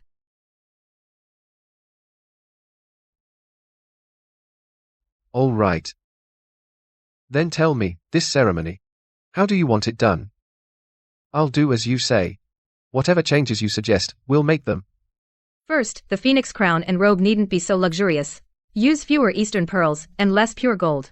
As long as it's proper and dignified, that's enough. No need to pursue extreme splendor. As for the procession, we don't need so many people. Just follow the ancestral rules. No need to add extra. It will be proper and not wasteful. Good. I'll follow your wishes. What else? And this banquet, originally meant to host all officials and envoys from every land, lasting 3 days and 3 nights. In my view, a one-day banquet is enough. Simplify the dishes as well, no need for lavish rare delicacies. And the rewards for officials and noble ladies, cut them in half too. It's the thought that counts, no need for such extravagance. Most importantly, we originally planned a general amnesty. In my view, better to take the silver we save, convert it all into grain and supplies, and send it to the disaster areas to relieve the victims. That is a true amnesty, a blessing to the people. Better than anything. Amin, you are truly my wise Empress. Before formally becoming Empress, you already think of the people's welfare, winning their hearts for me. Good. We'll do as you say. All the ceremony procedures, streamline them all. Save what can be saved, and all the silver saved, send it all to the disaster areas to relieve the victims. Your Majesty truly agreed. Of course. My Empress, with the world in your heart, caring for the people. I'm overjoyed, how could I refuse? It's just, you've been wronged. On our wedding day, we couldn't even celebrate grandly. I'm not wronged at all. Your Majesty, do you know, for me, the greatest glory isn't a grand ceremony, but that the people of the world, when they mention this Empress, would all say, "She is an Empress who truly cares for the people, worthy of your Majesty." That is what I want, the greatest glory of all. You will. You will surely become in all of Xia's history, the Empress most loved by the people. I promise you, when Xia is prosperous one day, and the treasury is full, I will definitely hold a ceremony, the grandest one for you. Everything you want, and even what you don't, I'll give it all to you. Every wrong you suffered today, I'll make it all up. Good. Then I'll wait for your Majesty. Stay by your side, until together we see Xia prosperous and peaceful, and the world at peace. Your Majesty, this move of yours is truly relentless. I'm almost without a countermove. Come to think of it, at court, Your Majesty, your treatment of the royal clan is different from your chess. You leave them room everywhere, especially for Prince Yu. Chess is a contest, so naturally you press hard. But the court isn't a chessboard, and the royal clan isn't an opponent. You can't just keep pressing. You must learn to have some leeway. As for Prince Yu, he is my imperial uncle, the younger brother of Emperor Shengzu. He is the anchor of the Daxia Royal Temple. I naturally must honor and respect him. Moreover, if it weren't for his holding the city gates, when I woke up, the capital would have fallen to Liang, and Daxia would have perished. For Daxia, and for me, he has been a lifesaver. How could I not treat him generously? Your Majesty is right. When Su Qingqing caused this rebellion, most of the royal clan chose to stay safe. Some even attached themselves to her, seeking wealth and glory. Only Prince Yu would rather die than yield. Even when she had him tied up at the palace gate to humiliate him, he didn't yield at all. Later, he defended the city gates and blocked the Liang army. This spirit is truly admirable. And when Su Qingqing ordered me to be sent to a brothel, it was Prince Yu who sent people to rescue me. This kindness, I've always kept in my heart. It's good that you remember. After the Empress investiture ceremony, go yourself to Prince Yu's mansion, and thank him well. This matter has also shown me clearly that within the royal clan, not everyone is loyal to Daxia. Many imperial clansmen, relying on royal privilege, throw their weight around and oppress the people. When Su Qingqing rebelled, they even switched sides. If I don't straighten this out, it'll surely become a major threat later. Your Majesty has every reason for concern. Imperial clansmen inherit noble titles and draw court stipends, yet do nothing for the court. Many even abuse their status to commit crimes. The people have long been complaining. However, the imperial clan is of royal blood after all. Touching one part affects the whole. If we punish too harshly, the whole clan will feel at risk and become disheartened. It might even force them to band together and revolt, which would make things even harder. What you said is exactly what I'm worried about. These days I have been thinking how to deal with these clansmen. If I'm too lenient, it won't be a deterrent, and they'll just cause trouble later. If I'm too harsh, I'm afraid the clan will become disheartened. Especially Prince Yu and these loyal old ministers will think I have no place for the imperial clan. I honestly can't make up my mind. That's why I wanted to hear your thoughts. Your Majesty, if you ask me, we should handle them separately. Reward and punish clearly. Don't lump them all together. First, for someone like Prince Yu, who refused to yield in this rebellion and made major contributions, we must reward them well, promote them, and grant noble titles, and bestow generous stipends. Let the whole world know that those loyal to your Majesty and to Daxia will never be shortchanged. This way we can reassure those in the clan who are loyal and true, and make them follow your Majesty even more faithfully. You're right. Reward and punish clearly. Reward first, punish later. Only then will people be fully convinced. Now for the punishments, how do you think we should handle it? As for punishment, there are degrees. Those royal kin who sided with Su Qingqing, aided her evil, harmed the loyal, and tried to rebel, won't be let off. Strip their titles. Confine them. Punish them. Even royal kin who break the law will be punished. Only then can we deter those with ill intent. Let them know where your majesty draws the line. Imperial relatives can't act with impunity. What about those royal kin who did no evil, just didn't speak out against Su Qingqing? If I punish them all, it'd be too harsh. But if I don't, I feel they lack any responsibility, and that bothers me. Your majesty, for these people, why not cut them slack? Let bygones be bygones. But also teach them a lesson. For example, cut their allowances, take back extra fiefs, revoke some privileges. Let them know that as royal kin, they can't just enjoy wealth without responsibility. At the same time, your majesty could issue a decree requiring all royal youth to study at the Imperial Academy. Study the sages' books, learn statecraft, train in writing, archery, and martial arts. If they succeed in their studies and show real talent, they can enter the court and serve. If they learn nothing and act like bullies, then step by step strip their titles. Let them know that royal status is not a license to do wrong, or a shield, but a responsibility. Amin, this plan of yours is truly excellent. It can not only handle those royal kin who break the law and deter the petty troublemakers, but also give those who play it safe a lesson. More importantly, it can make young royals mend their ways. Learn real skills and serve Xia, rather than resting on their ancestors' achievements, and doing nothing, or preying on the people. This truly cuts to the root of the royal clan's troubles. You flatter me, your majesty. I was merely speaking off the cuff. After all, the royal kin are the branches, and this big tree won't last long. Instead of constant pruning, we should nurture it well, so they can truly be, for this great tree, a shelter from wind and rain, and not hold it back. You're absolutely right. The royal clan are the branches of Xia. The common people are its roots, and the officials are its trunk. Only when the roots are stable, the trunk is strong, and the leaves are lush, can this great tree of Xia last for generations and stand unyielding. As for this matter, I'll do as you suggest. First, I'll richly reward Prince Yu and the other meritorious royal kin. Then I'll severely punish the wrongdoers and reform the royal clan's schooling, so they can all excel in their studies and serve the nation. Your majesty is truly wise. But there is one more thing. Prince Yu is advanced in years. After this affair, his health has greatly declined. Besides rewards, your majesty, you should also show him more consideration. Send imperial physicians to visit him regularly, so he can enjoy his final years in peace. After all, he is, in the royal clan, the one with the greatest prestige. Once you put him at ease, the other royal kin will naturally settle down. You've thought this through more thoroughly than I have. I've taken note of everything. With you at my side, considering everything for me, every last detail, I really do worry far less. They say a virtuous wife is all a man could ask for. I know that well now. Today, the Imperial Household Department came to ask about the palace rules and the staffing arrangements throughout the palace. Whether they should be revised and adjusted. I thought that matters of the palace still need your majesty's decision, so I sent them back for now. Speaking of palace matters, I'm full of rage. This whole farce at the end of the day. The root cause is that people in the palace don't know the rules.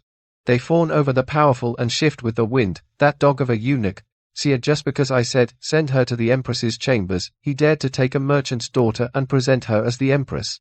He propped her up and let her run amok in the palace and threw the court into chaos. If it weren't for him, this farce would never have gotten to this point. Please calm down, your majesty.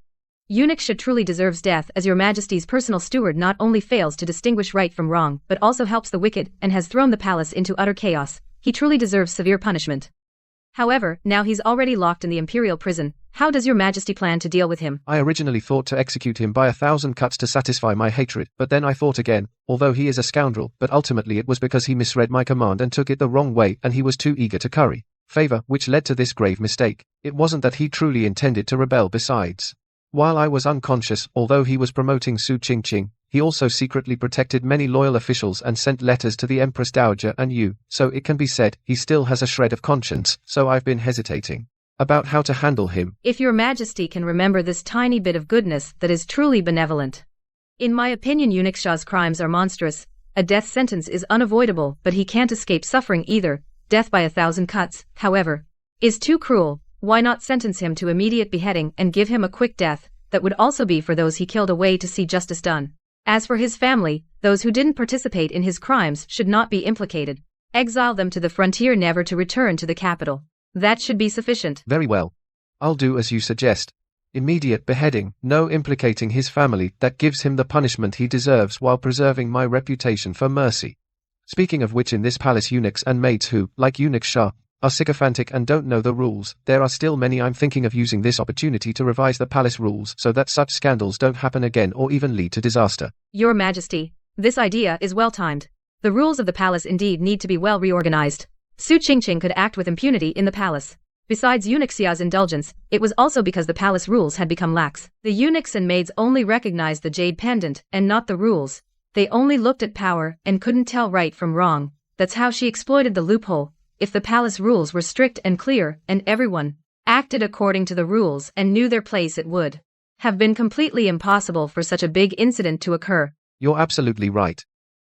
Without rules, nothing can be accomplished, especially in the imperial palace. In the past, I always felt that the palace rules just needed to be roughly in place. Not overly strict. So as not to make those below tremble in fear every day. But in the end, it hurt them instead. This incident has taught me a huge lesson. The palace rules cannot be off by even a single step. It's just that, Your Majesty, rules must be strict, but they can't be too harsh. The eunuchs and maids in the palace are mostly poor souls. Once inside, they lose their freedom. They're already walking on thin ice. If the rules are too strict, it would be too heartless. It would also make everyone in the palace feel insecure, which is counterproductive. I think we should teach them the rules and their place, and give them a bit of room. So in your view, how should the palace rules be revised? First, we must clarify the hierarchy and assign clear responsibilities. Every part of the palace has its own role and duties. What should be done and what shouldn't will be written down clearly. If something goes wrong, we hold the responsible person accountable. There won't be another situation like this time, where everyone joins in the chaos, but no one takes responsibility. If anyone else, like Eunuch Xia, freely twists Your Majesty's words, and steps on others to climb up, they'll be severely punished, with no leniency. These two things must be written into the palace rules and engraved in everyone's heart. What else? We also need clear rewards and punishments. Those who do well should be rewarded, like a raise in their monthly stipend. And those who do wrong should be punished, according to the severity of the mistake. The punishment should fit the fault. We can't just kill or beat people on a whim, nor can we condone or cover up. As for the palace's expenses, they also need clear rules. Each department's allocation should follow the rules, and there must be no more cases like Su Qingqing, who squandered the treasury at will, treating the palace's possessions as her personal property. In particular, Your Majesty's private purse and the state treasury must be clearly separated. They can never. You've thought of everything. You've covered all aspects. You've not only set rules, but also considered human feeling. You've cleaned up the palace, without making everyone in the palace panic. Even those old foxes in the Imperial Household Department couldn't have thought it through more thoroughly. Your Majesty, you're teasing me again. I was merely at Huangjue Temple, accompanying the Empress Dowager, where I saw many of the palace rules, and heard a lot about palace affairs. That's why I dared to speak so casually. Once I take charge of the Imperial Harem, the affairs of the harem will naturally be up to me to manage. I can't let Your Majesty's harem fall into chaos again, and trouble Your Majesty. With you as my Empress, managing the harem for me, what else could I worry about? I'm entrusting the harem to you from now on. How the palace rules are set, how personnel are arranged, it's all up to you. I'll follow your lead. I only hope that you can keep the harem stable and peaceful, clean and orderly, with no more of those murky, unpleasant affairs, so that I, in the court, can focus on state affairs, without any worries behind me. Rest assured, Your Majesty, I will not let you down. I'll take good care of the harem, and protect our home. So you can be in court, and focus wholly on governing the realm. And be a great emperor.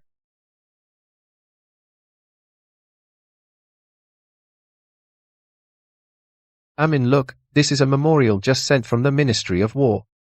That which Su Qingqing personally led the army. 100,000 elite troops, and lost them in the mountains. She also left the border defenses in complete disarray. Now the border garrisons are 9/10 empty. The soldiers lack clothing and food, and can't even gather enough weapons. Reading these memorials, my heart feels like it's being cut by a knife. Those 100,000 men were brothers who followed me through thick and thin. Because of her stupidity and arrogance, they died in vain. Your Majesty, I know how much this pains you. Those soldiers all gave their lives for Great Xia. Your Majesty should issue an edict to posthumously honor the fallen and treat their families generously. Give their parents, wives, and children pensions and compensation. Exempt their households from taxes and forced labor, so the elderly are cared for and the young have support. In doing so, you can also comfort the spirits of the fallen soldiers. It will also let the living soldiers know that your majesty remembers their sacrifice. You're right. On this matter, I've already tasked the Ministry of War with it. All the soldiers who fell this time will be posthumously honored. Their wives, children, and elders will be provided for by the court. They'll be exempt from taxes for life and from forced labor. But even so, it won't bring back the lives of those 100,000 brothers, nor can it fill the gap in Great Xia's military. The border is now defenseless, and Great Liang has massed 100,000 troops at the border, eyeing us like a tiger. If they strike again, we don't even have an army to hold them off. How could I not worry? Your Majesty, what's done is done. Worrying won't help. Let's take it one step at a time. We'll rebuild the army and reinforce the border defenses. First, on the issue of manpower, could we draw elite soldiers from the local garrisons and transfer them to the border camps? Stabilize the border defense line first, so that Great Liang won't dare strike easily. I've already issued the order.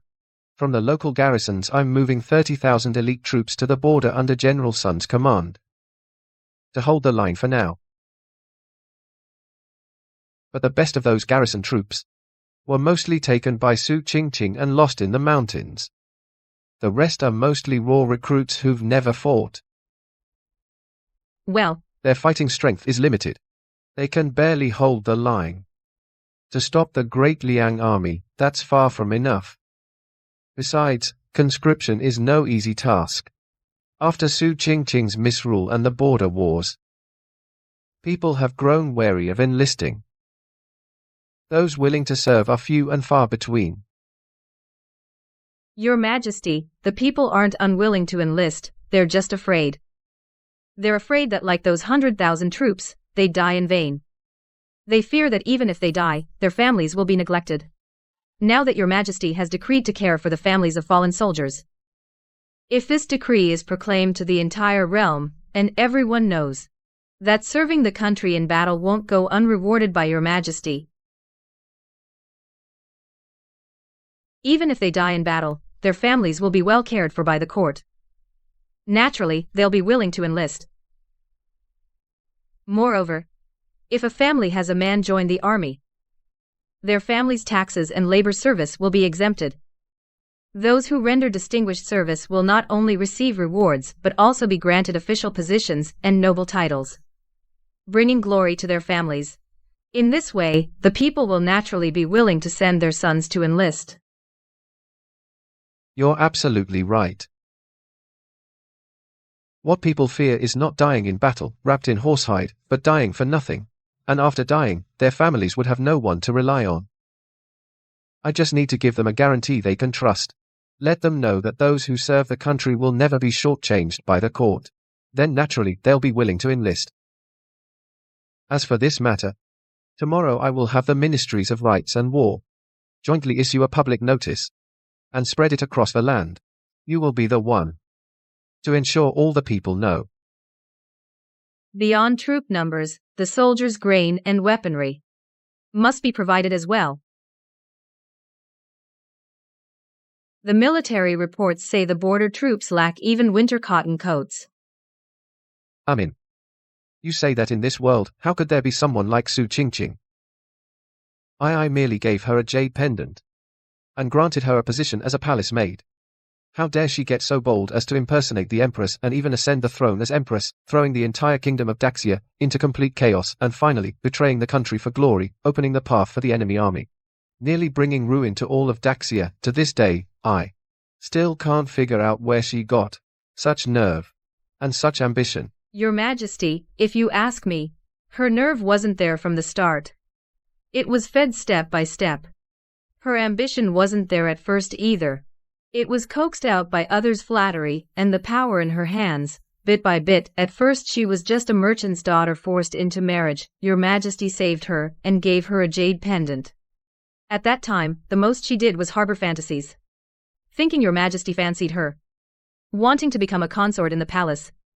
She didn't have such nerve yet. You're right. At first she was just a pitiful soul who lost both parents, forced by her uncle to be a wealthy merchant's concubine. I too saw how pitiful she was, so I took pity and saved her. But who could have guessed that the pitiful often have something detestable about them? She entered the palace. Eunuchia mistook her for the empress. The maids and eunuchs were exceedingly respectful to her. The ministers, cowed by her authority, dared not resist. She genuinely began to regard herself as the empress. And even believed she could be empress. Indeed, power is something that most easily corrupts the heart. A lowly merchant's daughter suddenly, holding the power of life and death, with a single word could decide the fate of others, dismiss court officials, and make the entire court kneel and kowtow before her. How could she not lose herself? Like someone who has starved for ages, suddenly faced with a lavish feast, she would just wolf it down, never thinking whether the food was rightfully hers, or whether eating too much would kill her. But she should have had the sense to know her place. Everything she possessed was all stolen, borrowed through the power of my name. How dare she truly believe that she was destined by heaven to rule Daxia as its empress, and even dare to wage war against Daliang, personally lead the troops into battle, and finally betray the country to save her own skin, opening the way for the enemy? Did she never consider what such actions would bring upon her? Your Majesty, it's not that she didn't think about it, it's that she simply couldn't imagine it. She's too stupid and too greedy. Power and flattery went to her head. She can't see herself at all, or see the situation clearly. The ones around her, Zhao Jiao Jiao and Fang Yuan Yuan, each one dumber than the last. Every day they whispered in her ear, urging her on and flattering her. They made her actually believe she could do anything, that she was the greatest emperor of all time. Step by step they walked toward the cliff, thinking they were walking on a smooth, wide road. Those two, following Su Qingqing into the palace, went from having nothing to being made princesses and holding great power. They joined in every misdeed, aiding and abetting the tyrant. In the end, when things fell apart, they started blaming each other. They shoved all the blame onto others. Truly stupid and wicked, their deaths would be no loss. Those three are birds of a feather. Su Qingqing is stupid and greedy. Zhao Jiao Jiao is full of schemes, stupid and vicious. Fang Yuan Yuan is brainless, using borrowed authority to bully and fishing in troubled waters. The three of them together, not one clear-headed, not one kind-hearted. In the end, they got beheaded in public, which they fully deserved. See, even for a white tiger pelt, they would make 100,000 troops change their march route, walk into an ambush, and get countless soldiers killed. How could they be so cruel, so cold-blooded? Your Majesty, because they never once gave a thought to other people's lives. With a little authority, they're blind to the duty behind it, and blind to what their actions will bring about. You're right. They only see the emperor's power, but not the emperor's duty. They only see the wealth and glory, but not the responsibility behind it. I sit on this dragon throne, racking my brain day and night, thinking of the people's hunger and warmth, thinking of the stability of the realm, fearful that one wrong step might harm the people of the realm. But those three, with the power they stole, did whatever they pleased. So, when virtue is not enough for the position, calamity is sure to follow. They lack the virtue, lack the ability, yet they sit in seats they shouldn't hold, and grasp power they shouldn't hold. In the end, they'll be devoured by power, ending in disgrace and ruin, and a grisly death. This farce, when it comes down to it, is a tragedy of misplaced virtue. You said it. After this farce, I've come to understand that whether court officials or people in the palace, virtue is always the first thing. If one's heart is wicked, no matter how talented, they must not be trusted. That your Majesty understands this, is a blessing for the great Xia. A moment of kindness, is not wrong. Your Majesty, don't, because of this, deny your own goodwill. One more bit of judgment in reading people, that's enough. Just treat this as the biggest lesson of my life. I'll remember it forever, and never make the same mistake again.